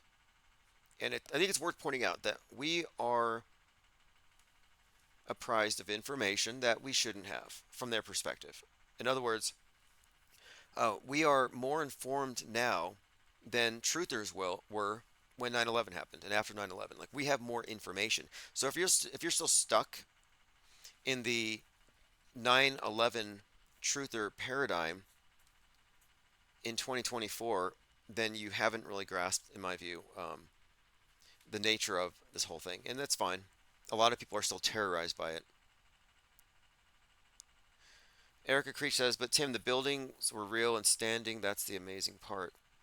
It's really not.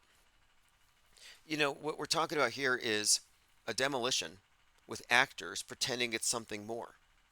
And it's augmented reality. And it's really not that hard to understand how they do these things. It's just like a movie. Look, every time we point out predictive programming in 9/11, it's like there's more added to it, and it just reinforces this.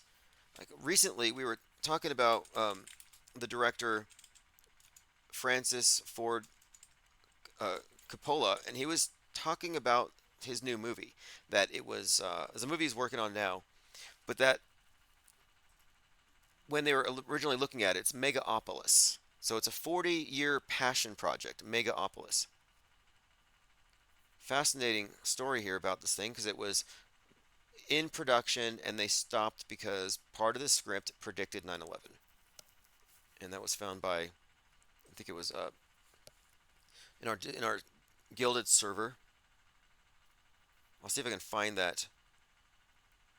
He put a hold 20 years ago because a devastating event in the story that rocked a city modeled after New York, the Big Apple, was recovering from 9/11, and the fictional tragedy mirroring a real one was a no-go. So in other words, his script so perfectly predicted 9/11, and when he was ready to produce it, 9/11 happened, and it just wasn't appropriate at that time. And that's just one example of many movies that had to be canceled or changed because of 9/11. And we see this often even now. Uvalde happens. School shooting at Uvalde, FBI season finale cancels. We find so many of these that this is standard operating procedure. And this director may have been insulated. Maybe he was told, we need this theme in this work you're doing. And he may not know that this is going to be figuring in a prominent psyop later. They may be insulated, but there's definitely some indication here that there are what I would call meta scripters. There are people who are lending their talents to the government, making movies that support government agendas, and the government's like, yeah, we need some content foreshadowing a society terrified of their neighbors and huddled in their homes. Let's just do a bunch of zombie movies, and it all has to be about strange viral outbreaks. And then, lo and behold, we live through it. So it's part of the greater conditioning, but it's just so pervasive. But anyway, back to Art Bell really quick. So Art Bell was in that universe where the news was all real. In fact, he was a big believer in climate change. Art Bell is credited with having written the first climate fiction with Whitney Schreiber. It was called the Global Superstorm. Art Bell, Whitney Schreiber. The Coming Global Superstorm is a 1999 book which warns that global warming might produce sudden chaotic storms. Now, I'm just pointing this out because that's an indicator of someone who is either very insulated or part of the bigger mind control operation. But my point of it is, these ideas are all only relevant within the establishment's version of the world stage. It plays by their rules. But when I look back at people who were discussing these things pre-2012, I know where they're coming from, and it doesn't bother me. It's just amazing to see how, yeah, for some of us, the veil has been lifted quite a bit. And I'm not even shocked by any of it. I haven't been triggered by a news event in a long time. Nothing on the news ever shocks me. We know what it is. It's not, I mean, look, it's not the case that the news media is there to get you information for your edification. They're not trying to inform you, it's to conform you. And the bottom rung doesn't have to know. All they have to do is speak from that vantage point, represent the MSM worldview. That's all. They can tell the truth, or rather, they can say things that align with what everyone else is saying, which isn't the same as the truth.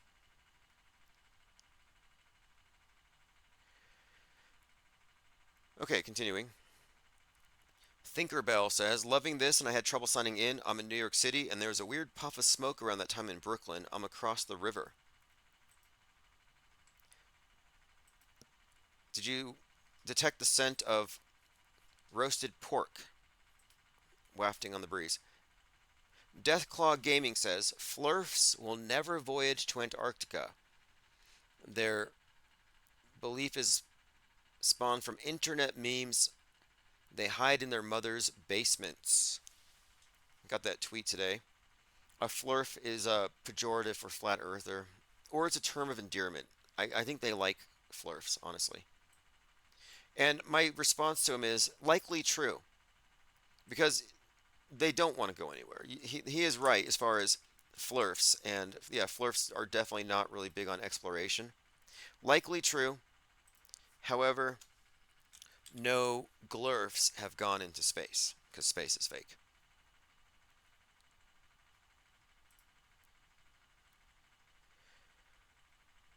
All right, let's see what else we have here. I'm going to run through my notes. We covered a lot of ground yesterday with the Burning Man PSYOP, and I think we've established a strong case not only for its fakeability, but that this Burning Man can't be separated from the Burning Spire at Copenhagen, the Dragon's Tail, can't be separated from the Notre Dame fire. So there's some overlapping narratives here with this Burning Man, and it's also attached to the Donald Trump Joker Batman body of predictive programming intersecting with the real world. Again, Trump was on trial or in court 4/4/2023.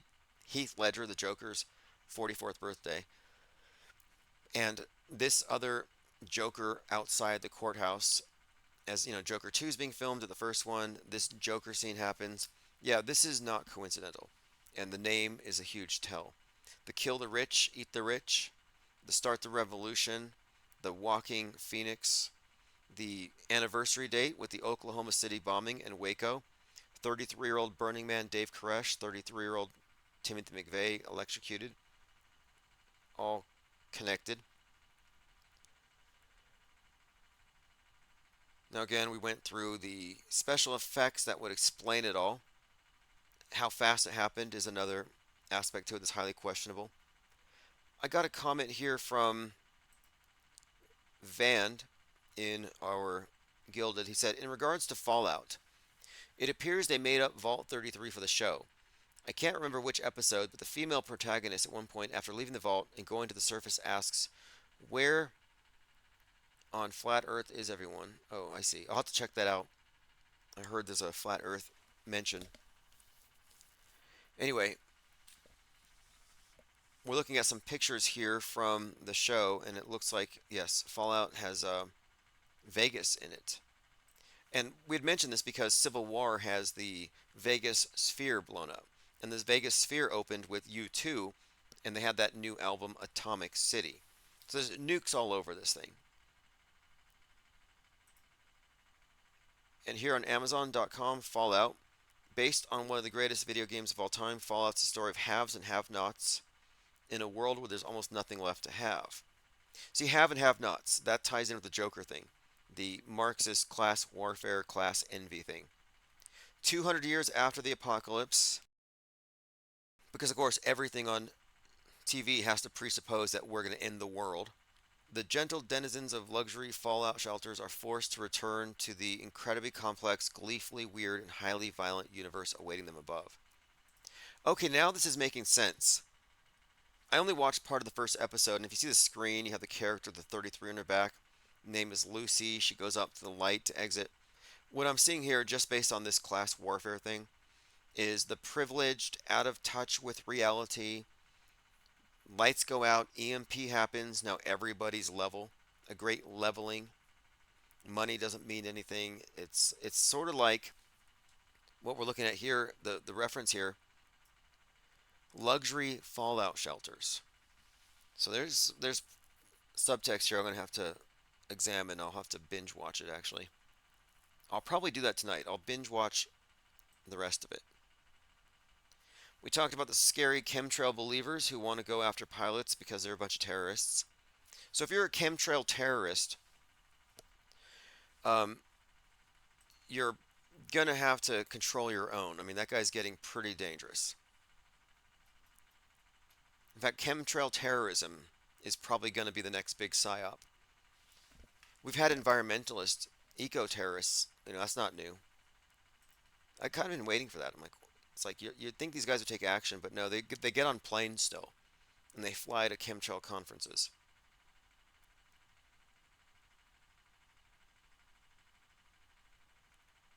All right, phones are still open if anyone has anything to add. We covered most of what I wanted to talk about today. Let me bring this up. Somebody transvestigated David Weiss, and if you look at this graphic, it's just redonkulous, but it has female skull overlays, and then there's like 9 pictures of him walking. Like somebody sat there, watched a video of him, and took snapshots of his walk, his gait. And so, if you believe in this theory, then you have to actually think that women walk like David Weiss. Do you know any women that walk like David Weiss? Compared, look at this picture here, because that's what the transvestigation claim is. Again, transvestigation doesn't even qualify as a pseudoscience. It's actually a paraphilia, a fetish, you might say. And it's unfalsifiable. It's fake forensic anthropology. But I see these things all the time. And I'm like, I'm pretty sure that nothing you could ever show them would prove them wrong. But I just think it's ridiculous. Like, I can't look at this man walking and think, yeah, that's a female. That doesn't make sense to me. It's absurd. Not surprisingly, most of the purveyors of this are big channels on X that are totally anonymous with generic names. It's like, what would motivate somebody with 50,000 subs and a generic name to just sit there all day making wild, extreme claims? Well, it's an active measure, if you ask me. I think it's an active measure. Active measures are misinformation techniques. This is actually from marshallcenter.org. Active measures was a term used by the USSR from the 50s onward to describe a gamut of covert and deniable political influence and subversion operations. In other words, subversion. There's a lot of that going on. Salty says he looks like he lumbers around. Yes, yes. It doesn't look feminine to me. It doesn't look womanly. Like, I'm not looking at that way he lumbers around and saying, yeah, that's definitely grandma dearth. Like, I don't think so. It's just disturbing. It's delusional. It's detached from reality. And none of the people do it take any responsibility for when they're wrong. And they refuse to accept new evidence. I mean, I gave up on them. I'm like, look, you got a photo and video of Hunter Biden in the nude, doing nude things all over the world at your expense if you're a taxpayer. And they look at that and they say, oh, it's CGI. No, that's evidence that you're wrong. Because, well, anyway, you can't win with them because they're not playing fair. They're actually not being honest. Okay, we talked about Maxwell Azzarello. Here's another one of his Joker-esque mugshots. Like, I'm pretty sure if I get arrested tonight and I take a mugshot like this, my tongue sticking out, one eye closed, Joker face, they're going to make me take it again. I don't think the police here will let me take some ridiculous mugshot like this guy did. This is CIA garbage. This is some FBI operation. I don't think this is real. Phony. And again, I really find it doubtful that someone would really be willing to set themselves on fire to make a point about Peter Thiel. Like, that is just so obscure. It's nonsense. Come on. Political operative setting himself on fire because Peter Thiel is planning a fascist coup. Like, what a joke. And if it is real, it's tragic that he bought into some really just low quality propaganda. I would be more impressed if he was a QAnoner, doing it for Trump or something.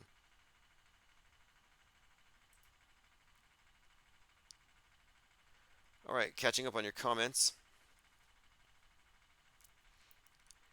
Now, let me go back to one thing Mick West said about how do these people believe this? I made this distinction very clear during my conversation with Fakeologist and the others that were there, that what we're doing here is not some kind of knee-jerk anti-position. We're not reactionary. What we're doing is suspending judgment, and we're attempting to obtain more information. So when we say, I don't believe this is real, it's not because it looks fake or it's because it's from CNN. Like, no, we're saying it's not believable because of A, B, C, and D, and E. And we go through all the different reasons why. We have a reasonable disagreement with their stories. So the difference is informed non belief versus uninformed non belief. We're not in the same camp. There are a million people on X who will say, yeah, that's fake. But most of them don't have any reason for saying it's fake other than everything they see is fake. And that's just not good enough. Because the people who say everything's fake will say pandas are fake. Okay, well, if you agree that pandas are fake, you agreed on very little information. It's doubtful you called the zoo. It's doubtful you read a book on them.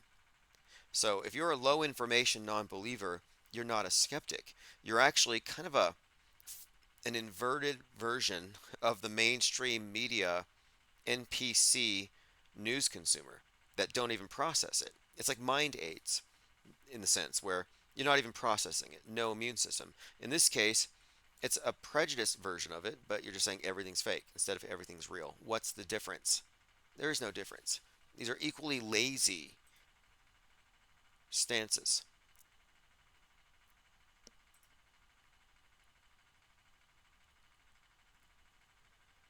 Erica Creech says a lot of people don't believe Mike got in the rocket from day one. No idea why they were skeptical about it. They were skeptical about it because it was meant to stop us, to discredit us. When we first started financing Mike's rocket, interestingly enough, Grandma Dearth put out a video saying, do not support this. He will make us look bad. They were against us from day one. And some of these annoying people were like, it's CGI, it's not a real rocket. Mad Mike's IPS is dad, and they fake rockets, and they go town to town, ripping off the local villagers. Like, doesn't that sound silly? Like, we go through a little village, yeah, we got this rocket, give us your money, we'll launch it. And then we just repaint the rocket, go to another village, and do it again. There were people positing this stuff. So I went out there to Apple Valley, and I saw it for myself. And interestingly enough, Fox News went out there to the rocket before it ever launched. And they said, yeah, a lot of conspiracy theorists don't believe it's even real. So Fox News physically went out there and verified that this thing existed. That's what I call low information non-belief, and it stems from incredulity and belligerent ignorance.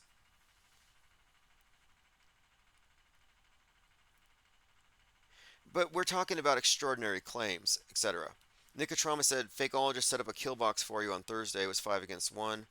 Thought it was a low-class move. Well, I think it was important because it demonstrated something. I was talking to 4 people who didn't know anything about it, but they were willing to assert it was fake. And I would provide evidence, I would undermine their claims, and they would ignore it. But I was showing that you don't have enough information to know it was fake. Have you looked at the available footage? Are you under the impression it was? And what's more, they're like, it was a flat earth rocket.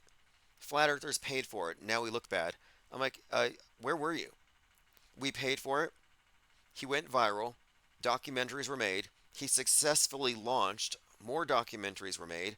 He had a 2-year solid reign as the world's greatest daredevil, famous all over, doing whatever he was doing as a daredevil and marketing it. Then he gets this TV show with the Science Channel. The Science Channel paid for that second launch.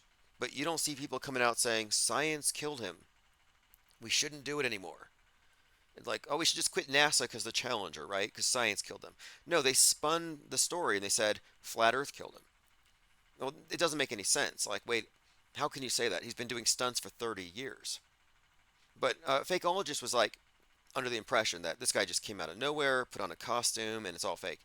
No, what they didn't know was the extent of my involvement, not just in financing the rocket, as his biographer as well, getting him to the conferences, facing down the controlled opposition who wanted nothing to do with him, which is absolutely the case. They wanted nothing to do with him.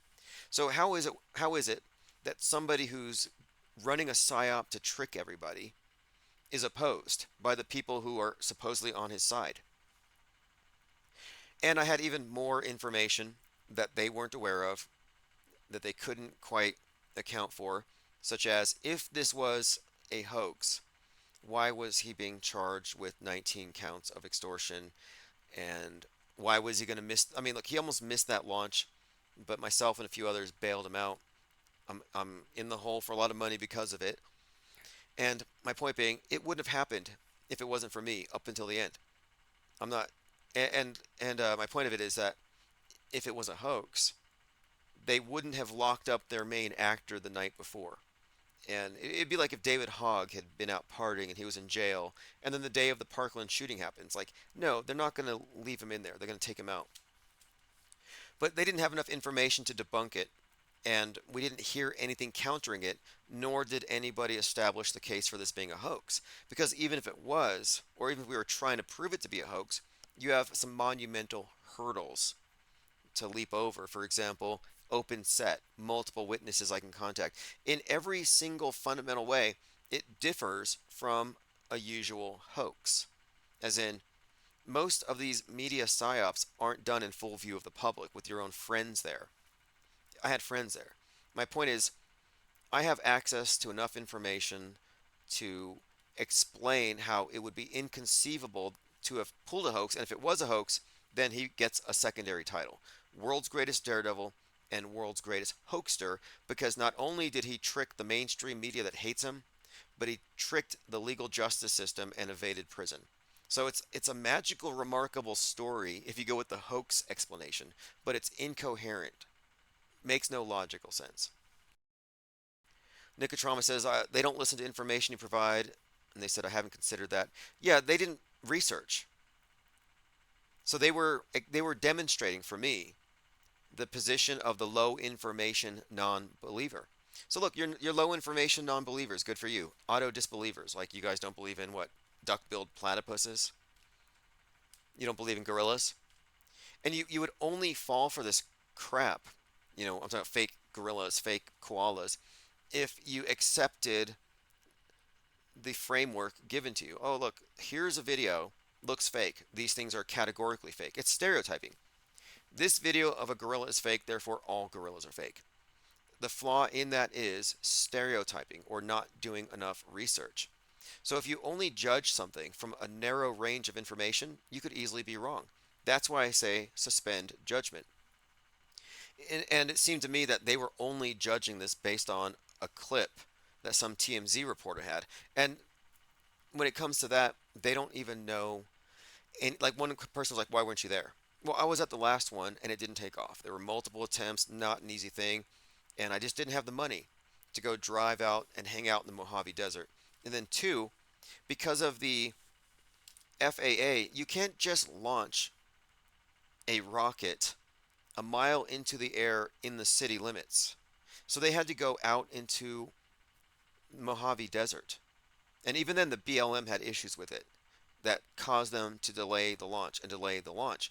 So the idea that, oh, why didn't you have a live streamer? Why wasn't it live streamed? It's like they wanted to live stream it. They really did. That was the whole point. They were trying to get it live, but they couldn't. The best they could do was record and then drive down the road 2 miles and get a weak signal. It's because of where it was. But the people who are suggesting it was a hoax aren't doing it with full awareness of the bigger story. And one other point is, if it was a hoax, it would necessarily involve me, which means you're talking to someone who is part of the PSYOP entertainment complex running a PSYOP to destroy Flat Earth, according to them. Which makes zero sense, as I am one of the leading media critics when it comes to all of these events. So it's a very incoherent story. No one has been able to convince me that they have a viable case for it being a hoax. Moving on, though. Joined by X322. Thanks for joining. Salty says, Nico, because they were being dishonest, that's how. Yeah, they were. Look, they were being dishonest on purpose. I think it might have been not them, but like in general, a lot of people who were saying, "Oh, we think Mike's rocket is fake." They were being dishonest because they were attacking me. They were calling me a fraud. You know how hard it is to raise $8,000 when people are calling you a fraudster? It's like there was a point where I didn't quite make the goal, and I made it past the goalpost by doing a bunch of paintings and send penguin paintings to anybody who would super chat 20 bucks or more. So I kind of had to push it past the goalpost on my own because the GoFundMe was being challenged as being a hoax. We had GoFundMe shut down. You know, we were raising money like crazy for billboards, for events, and these were being shut down by people who were accusing me of faking everything. So when Mike successfully launched in March of 2018, all the people who spent more than a year bad mouthing us, calling it a hoax and all this, you know what they said? Nothing. They just shut up. They didn't apologize. They didn't admit they were wrong. Nothing. And then 2 years later, when he had this launch with the Science Channel and ended the way it ended, they all jumped out of hiding and said, hey, look, we said this would happen. And it's like, no, you didn't. You said it would happen. It didn't happen. 2 years later, it happened. Doesn't count. None of you were prophets. Mango says, have you seen the high diving penguins? I have the link. I'll have to check it out.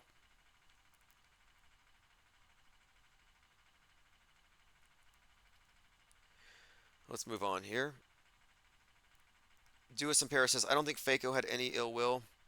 No, I don't think he did either. He just didn't know. But look, he admitted he didn't know. And that's fine with me. Like, I am totally fine with somebody saying, I don't believe it. Like, fine. But your argument is personal incredulity. Personal incredulity is a logical fallacy. It's not an argument in favor of it being fake. And you should be slow to accept something as true.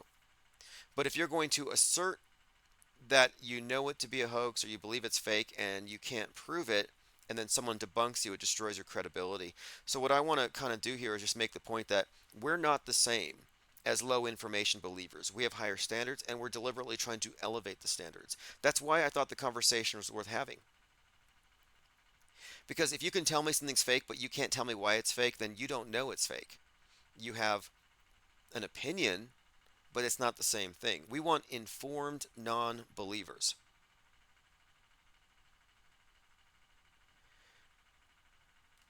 Dave J, however, is in his own little village. He's like the mayor of his own little section of Trutherville. He's its own village idiot. I mean, nice. Well, I can't say nice guy. He's a nasty troll, but I think he has some good intentions, and he's somewhat amusing. Like, I don't dislike the guy. However, he is just a rude trash talker, but that's just his shtick. I'm not going to fault him for it. He can't help it. Oh, sure, gifted 5 memberships. Okay, that confirms I'm going to work on this burning Masonic temple video for members. So welcome to the Blue Wrench Lodge. We, Psyops Matter, Caesar G. You have all received the Blue Wrench. If you don't know what the Blue Wrench is, it's the moderator wrench on YouTube. And when the IPS started, we didn't have Discord. We didn't have Gilded. We only had this YouTube channel. And in order to have a think tank without it being overrun by trolls, I gave every legitimate, well-intentioned member, every genuine member got a wrench. They became mods. So we had 400 mods.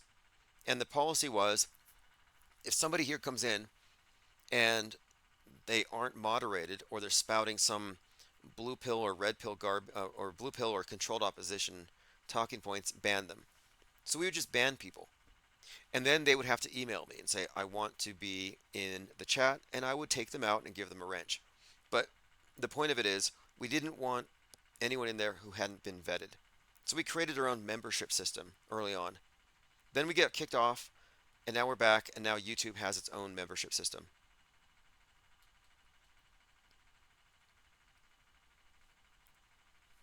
Nicotrauma says, not Dave J's fault, it's Fakeologist's fault for accepting the call. Well, Fakeologist and Dave J and Lynn and the other guy called Frank, you know, they're all providing unique perspectives, and I think it was worthwhile because, again, we're talking about how we make our claims, and in this case, it's far more complicated because one of us is part of it. We can't say that for any other PSYOP. We don't know anybody here who has ever been close or ground zero at a staged event that happens on major media. And here I am in the middle of this event, which had become extremely viral. So it looks like a mainstream media event, but no, that was us culture jamming. That was us getting into the mainstream. You have to understand, we forced our way in. They didn't want to cover Mad Mike. The Flat Earth Conference didn't want him. We forced the media to respond to Research Flat Earth. That was our work. It was a successful PR stunt.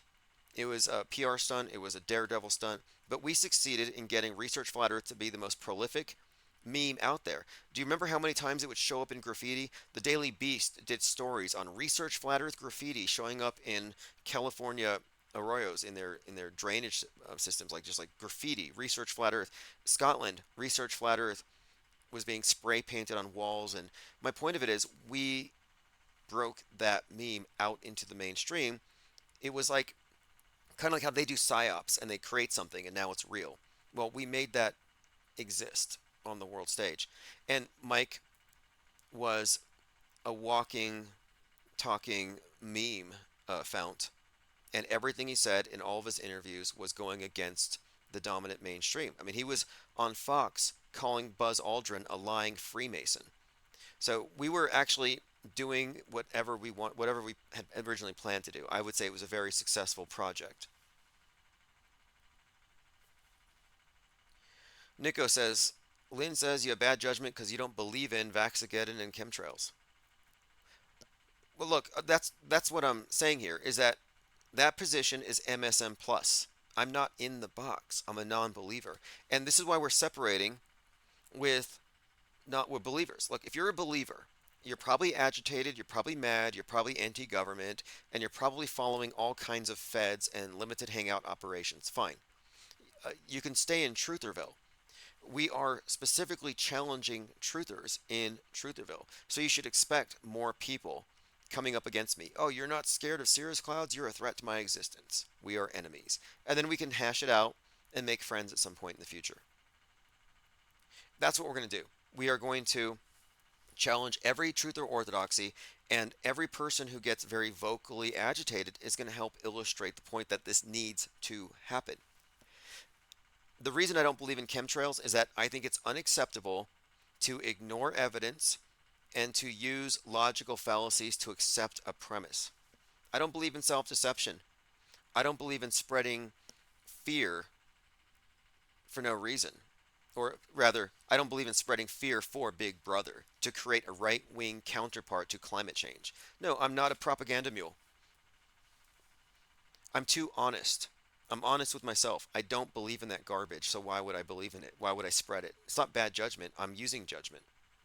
It is bad judgment to believe in something that requires, let's see, loaded question, shifting the burden of proof, appealing to and arguing from ignorance, appeals to motive, faulty causality. I mean, there's a host of problems with the proposition. So no, it's not bad judgment.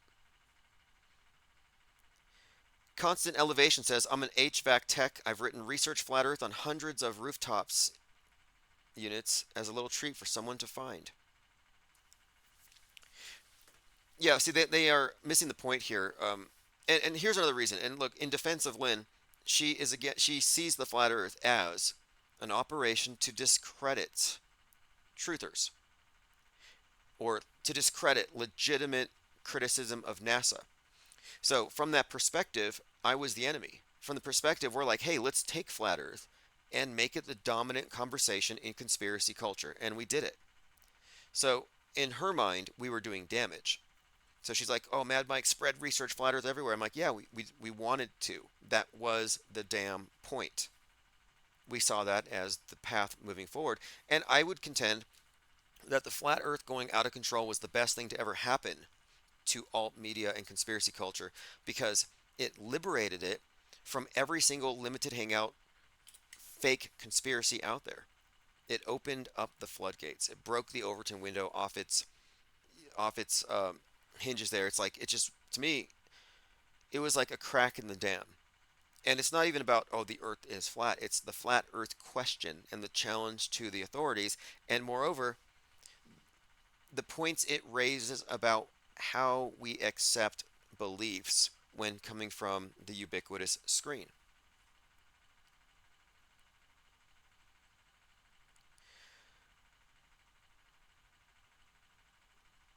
Now, let's see here. Now, I will say this though. Even though the mission was successful, and even though the 2020 launch happened with the Science Channel, the media is still using that story against us. But we knew that was going to happen. They were already against us. We knew it was going to happen. That was the risk. The IPS took that risk. Mike said, there's a 30% chance I'll live. He didn't say, there's a 70% chance I'll die. So I was like, okay, I like his optimism. I share his optimism. And we took the risk and accepted the reward, which for him was the fame that he sought that he didn't get before. The notoriety, the acclaim, and the financing of a successful world record setting launch in a homemade rocket. I mean, it's a pretty monumental achievement if you look at it outside of the mainstream media filter. And if you've watched his documentary, you would see the physical labor, the hard work that went into this thing.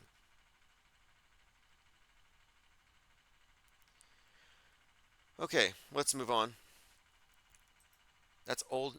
I mean, this debate is not new. We had this conversation back in 2020. That's when I came up with the term auto disbelievers. But the only reason why we brought it up again is that inexplicably, the New Yorker did another article on him and that story. They published it last week. And that story seems to be trying to correlate his mission with the danger of misinformation. And they quote from his biography. And the biography was published by me. I goaded him into it. It's the result of several weeks of conversation on the phone, recording stuff, transcribing. So when I'm saying I'm involved in this, that this guy couldn't have been an actor, he wasn't an operative.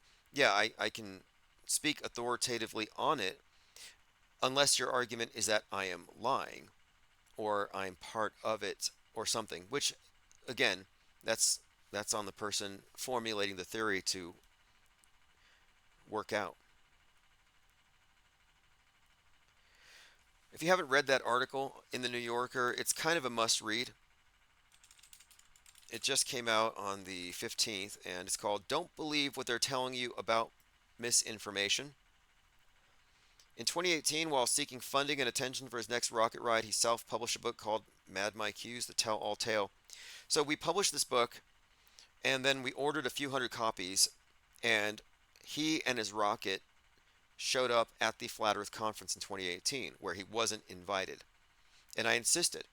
I was like, if they don't let you in, we're just going to put the rocket in front of the door and invite the media and take the spotlight, because they're in there talking about the Bible Earth with a bunch of sex offenders on the stage, and we're out here talking about a launch to draw attention, to raise money so he can go to space, and then we were going to follow that up with a financed expedition to Antarctica. So we had a plan. They did not. Another reason why they ignored us. That's why I call them conference earthers. These conference earthers will never go anywhere. And here we are.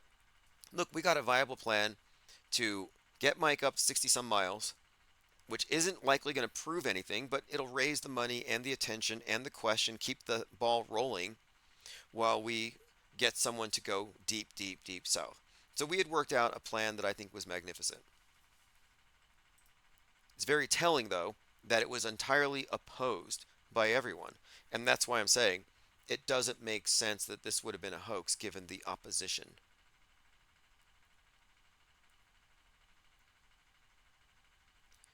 But the disagreements are useful. I have to say, if it wasn't for chemtrail believers constantly needling me, I wouldn't have really looked into it. I didn't care. I didn't think it was a big deal for the longest time. I entertained the premise. I just thought it doesn't make sense. They wouldn't poison their own. Somebody'd tell. There'd be a like none of it made sense to me. I thought if anything, maybe they're just using, I don't know, compressed air engines, and they're not using fuel, and that's why they have these really intense trails of condensation. Like I had a few ideas. Maybe it was misinformation, but I never thought it was viable, and that's because I was NBC before I was 92 Mike, which is Mortuary Affairs. NBC is Nuclear, Biological, Chemical, and my entire MOS was pretty much all about radioactive fallout, chemical warfare and biological agents. And the idea of dispersing some chemical agent 20,000 feet up makes zero sense. The idea of distributing a chemical agent, a biological agent, it was just like, no, that's not viable. But when I realized, wait, this is based on fear and blaming the government, I recognize, okay, this is the mirror of climate change, which blames the private sector. And the more I dug into it, the more I realized, okay, I'm over the target here. I have actually diagnosed it. Chemtrail theory is part of a bifurcated psyop. It's the other side of the climate change coin. That's exactly what it is. That's why it's not being debunked publicly. The news media is like, some people believe this, and they kind of half-ass explain it, but they don't really discredit the thing.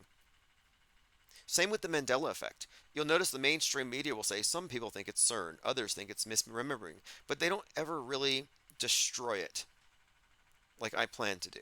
I am the God blocker. Yeah, if you thought the Mandela effect was your path to godhood, that you were going to jump realities until you had manifested the perfect place, body changes, logo changes, all these things are happening, and you're going to reach some point of like the singularity, the Mandela effect singularity. They do believe that they're somehow evolving by jumping these different dimensions.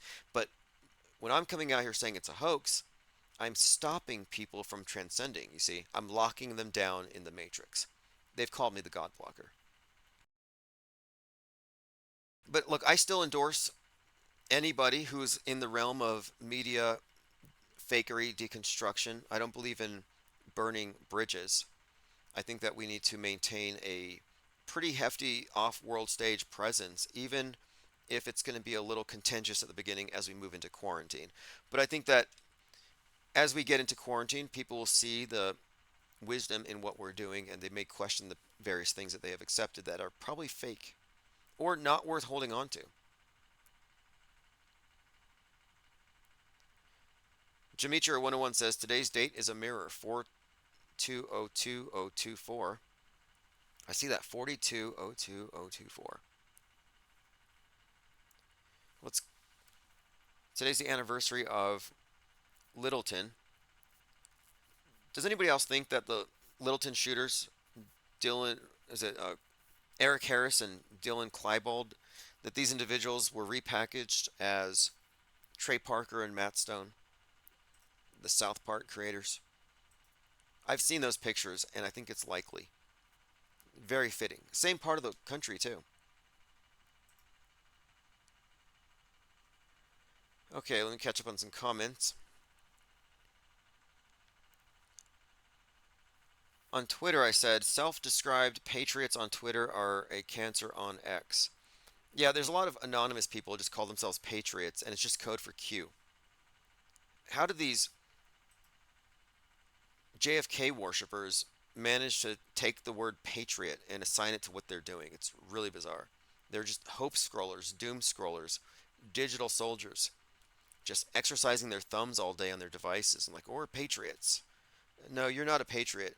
You're brainwashed into a very destructive doomsday cult, deifying a former president. It's just unbelievable. Well, I'm sorry, it's believable. Nothing's unbelievable, apparently. They'll believe anything.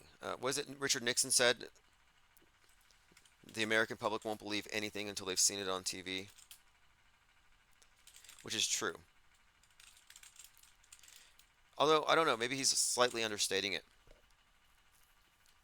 Like, maybe it's more like, because he says the American people don't believe anything until they've seen it on television.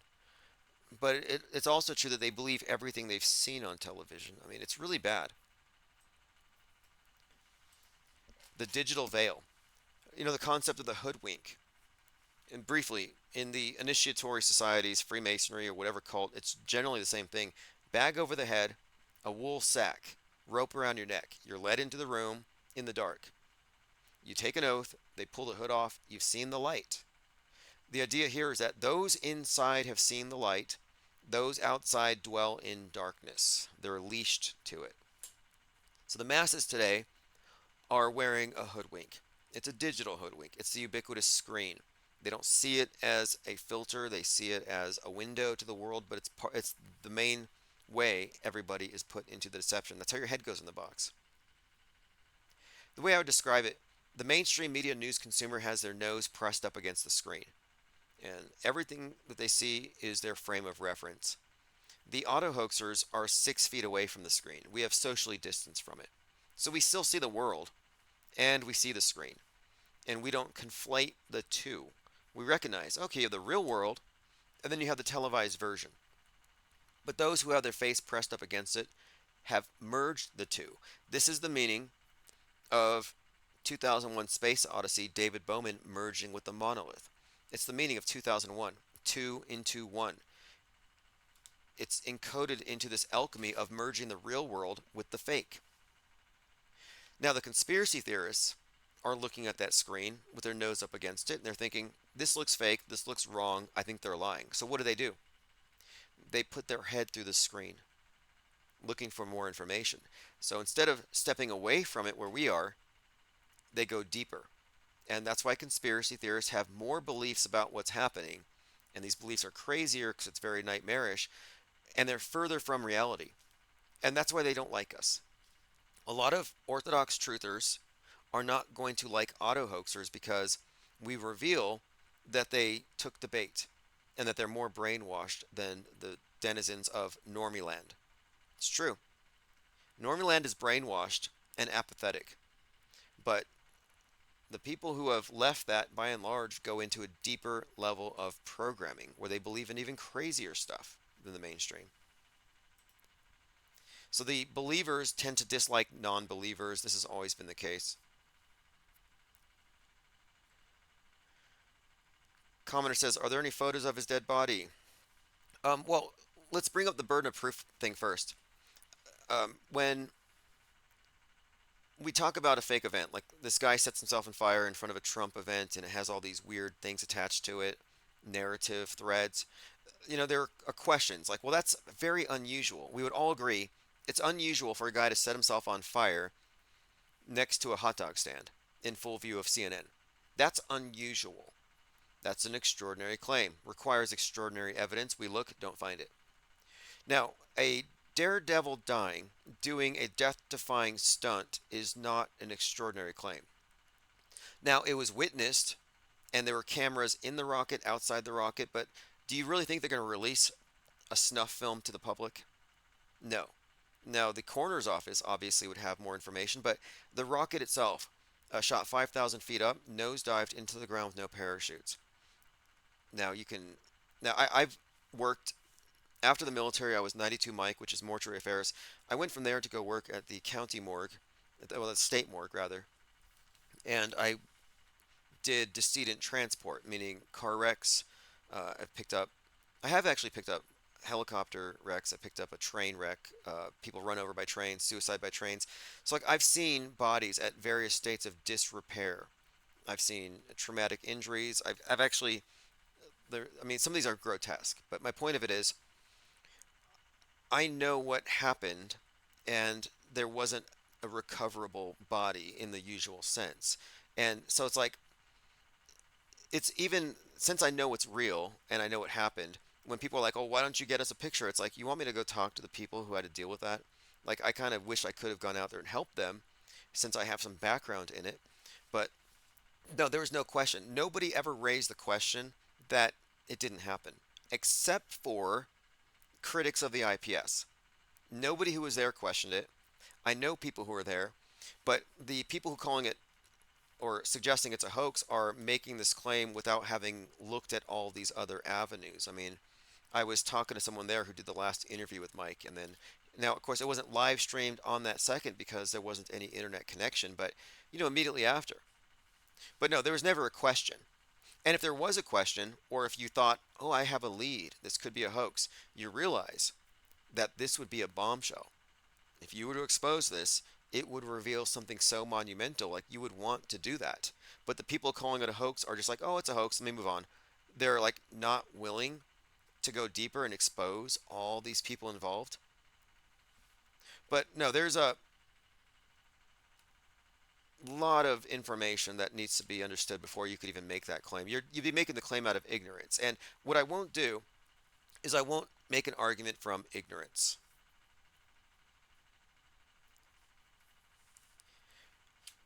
And then I guess you would have to, um, well, I don't know. We'll see. We'll see if anybody cares. Like, if people want to stand on their arguments from ignorance, that's fine, but it's a blow to their credibility. And my aim here is for autohoaxology to be the standard bearer for what it means to apply skepticism to mainstream media. And skepticism is suspending judgment until you get more facts. It's not being prejudiced. But another point too is that this was not a mainstream media event. This was our event. This was something we had done and infiltrated. We had more or less culture jammed the situation. But it's very enlightening. It's very enlightening, I think, because what we're getting into here is we're not getting into the weeds. We're not going into too much nuance. We're fine tuning a methodology because what we're doing is replacing belief systems. Everybody has a belief system. You got mainstream, alternative, or woke, but these are belief systems. But what about an operating system that rejects belief and insists that, hey, we're in the age of information, the information age. We shouldn't be running around with question marks. We should be answering those questions. And when we can't, we should hold on to that question mark until we have the right answers because false explanations kill curiosity. So my take here is we're breaking away from the culture of paranoid believers, triggered believers, mind war casualties, and we're entering into the parallel media, a haven for non-believers, informed non-believers, those who know why they don't believe what they don't believe and can make that case. Whereas the people who don't believe in gorillas have yet to go jump into a gorilla exhibit and hug one or pull a mask off it. Joined by Z Proxy, thank you for joining. Let us continue. I think we've gone through most of my notes. We've been talking about Max Azello. Oh yeah, that's right. 419 was the anniversary of The Simpsons premiere. Debuted 37 years ago. Guy was 37. The reason why this is significant is he wrote about The Simpsons. He said in his manifesto, "We realize the criminal truth of The Simpsons. Our elites are telling us that our eroding collective circumstances are our own fault, and we can't do anything about it while they steal the American dream from us. It's brainwashing." This is again from the manifesto, from the Ponzi Papers. And he describes how billionaires are going to screw us all. He says, turns out dozens of the writers from The Simpsons went to Harvard. Harvard University is like, I guess, where he's kind of like suggesting that they're all here with this singular agenda. And so he says, what would The Simpsons do if they were serving the interests of organized crime? And he says, they offer a dysfunctional family suffering from moral decay, a worker drone who slaves for an evil billionaire. So the evil billionaire thing is part of his main story. But his obsession with The Simpsons has gotten the attention of people like Mike Rothschild who say, oh, look, predictive programming made him do it. Because people say Simpsons has predictive programming.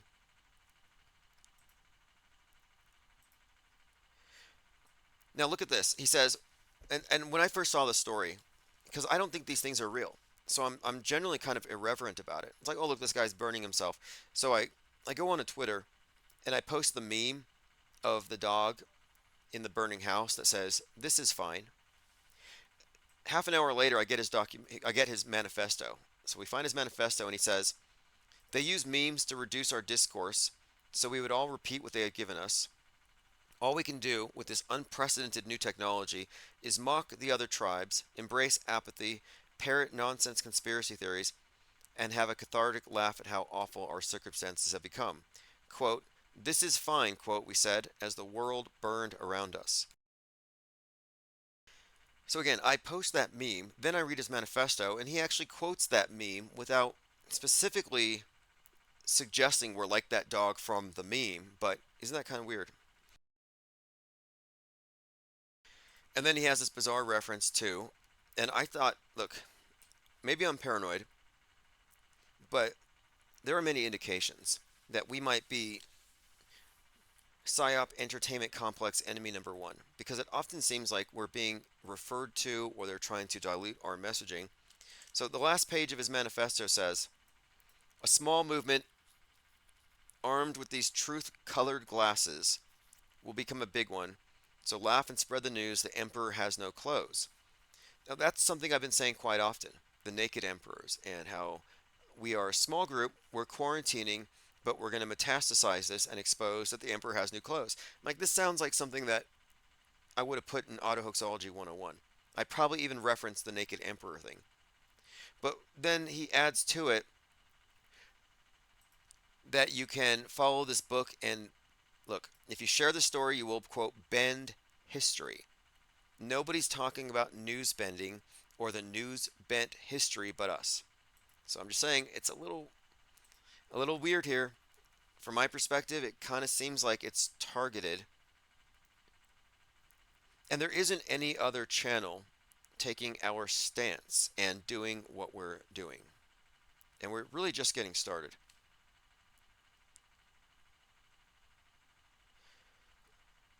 Got a tweet here. This relates to the Joe Rogan Tucker Carlson discussion on aliens. Ruby wrote this, and I think this is good. If they're spiritual beings, which I believe they are, it's a binary. You're either on team good or team bad. You can assign any name to it you want, but like, what are these things? Are they good or bad? I think some are bad, and some elements or people in the US government know that. They're serving a bad force. Think about that. So that's Tucker Carlson reiterating that there's a binary, that the government is working with bad aliens. So government bad, aliens bad. Left, government good, aliens good. You see the binary? Throw in the fact that these are spiritual beings, demonic beings. The left doesn't believe in demons. Look, the right wing is full of this stuff. You have Steve Bannon doing a prayer session on Zoom to pray during the apocalypse.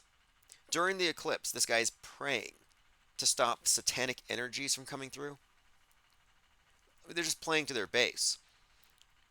But that's pretty out there. But it's acceptable there. They're always talking about this stuff, though, like Satan, evil, sinners, exorcisms, satanic portals opening above the White House. Roger Stone even gets into that one. So they're all playing into this thing, but none of them really believe it. But again, it's part of the buildup, I think. When the alien invasion shows up, it's going to be looked at in a very partisan way. By the way, on Q Street, I'm touring through Trutherville here in our think tank, and I'm going down Q Street, and I see the normal MAGA red pill menthol addicts doubled over, doom scrolling on their phones, just the usual. And then I see this. Brother Berg posted this. He says, it would be hilarious if Barron was the Antichrist.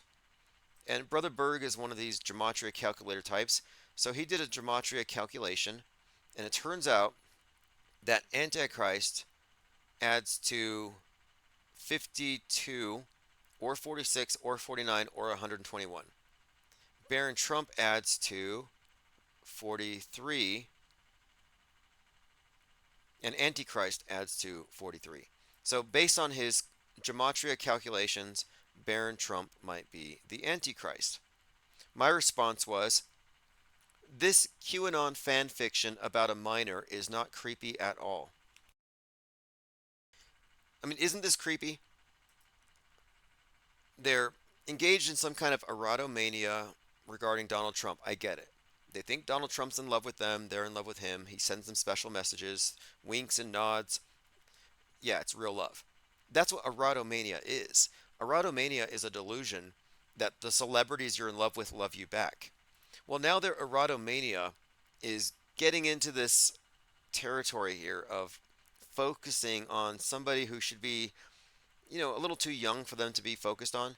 But then you look at the George News magazine, George Online, they're releasing George Jr. They're actually recruiting and targeting teenagers with QAnon nonsense.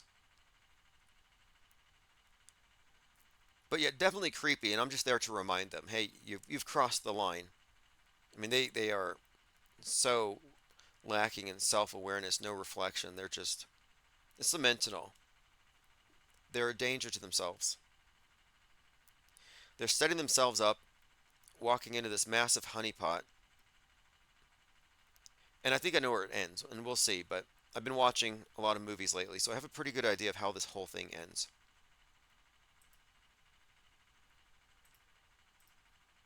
All right, let me scroll through my Twitter feed to make sure we haven't missed anything. This has been Infinite Plane Saturday for 4/20, 2024.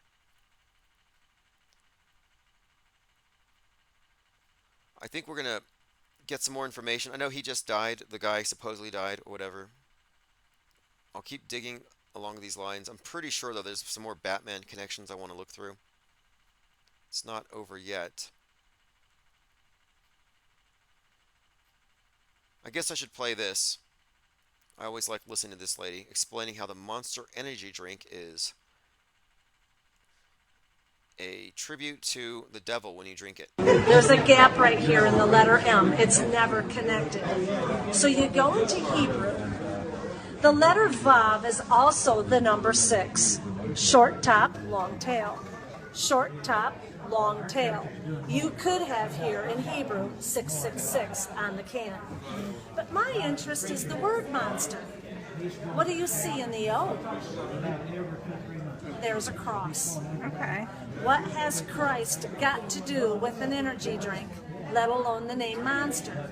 So I thought, well, maybe this is a Christian company then. VFC at the bottom of the can. Do you know what that stands for? That's the F word. Big can. In fact, they write it on the side of the can, so I know that's the F word. Okay. Now, do you know what a MILF is? What's a MILF? Explain to me what a MILF is, please. This is pretty bad, but you've likely seen this. It just came across my feed. This is kind of a classic little bit of de-occulting of one of these energy drinks. And look, she's not wrong. That's what's so fascinating about this. That's how immersive this illusion is. You know, we've been talking about Dew, Mountain Dew energy drink, how it's corresponding to different psyops. Maui Blast, Dew, direct energy weapon, Star Spangled Splash for the Francis Scott Key Bridge. So there is something to it. Yes, that's on the box. MILFs dig it, and you will too. This is not a Christian company at all. So why would they have put a cross on the can? Here is the message. Antichrist. 666 in Hebrew. And then the Bible talks about the beast in Revelation. And look at Monster's ad. This is their statement. Unleash the beast. All right, anyway, church lady here. And my point being, this is likely part of the bigger PSYOP entertainment complex, that they have provided all the fodder you would need to build up these narratives on your own, to find it on your own. I think it's by design. Left, right, traditional sin versus the new concept. Old eschatology, judgment days, neo-eschatology, defined by science, whether it be planet killer asteroids or climate change. Anyway, thanks for joining. This is Death to the Ball. One-Eyed Jack and the Shells. We'll be back tomorrow.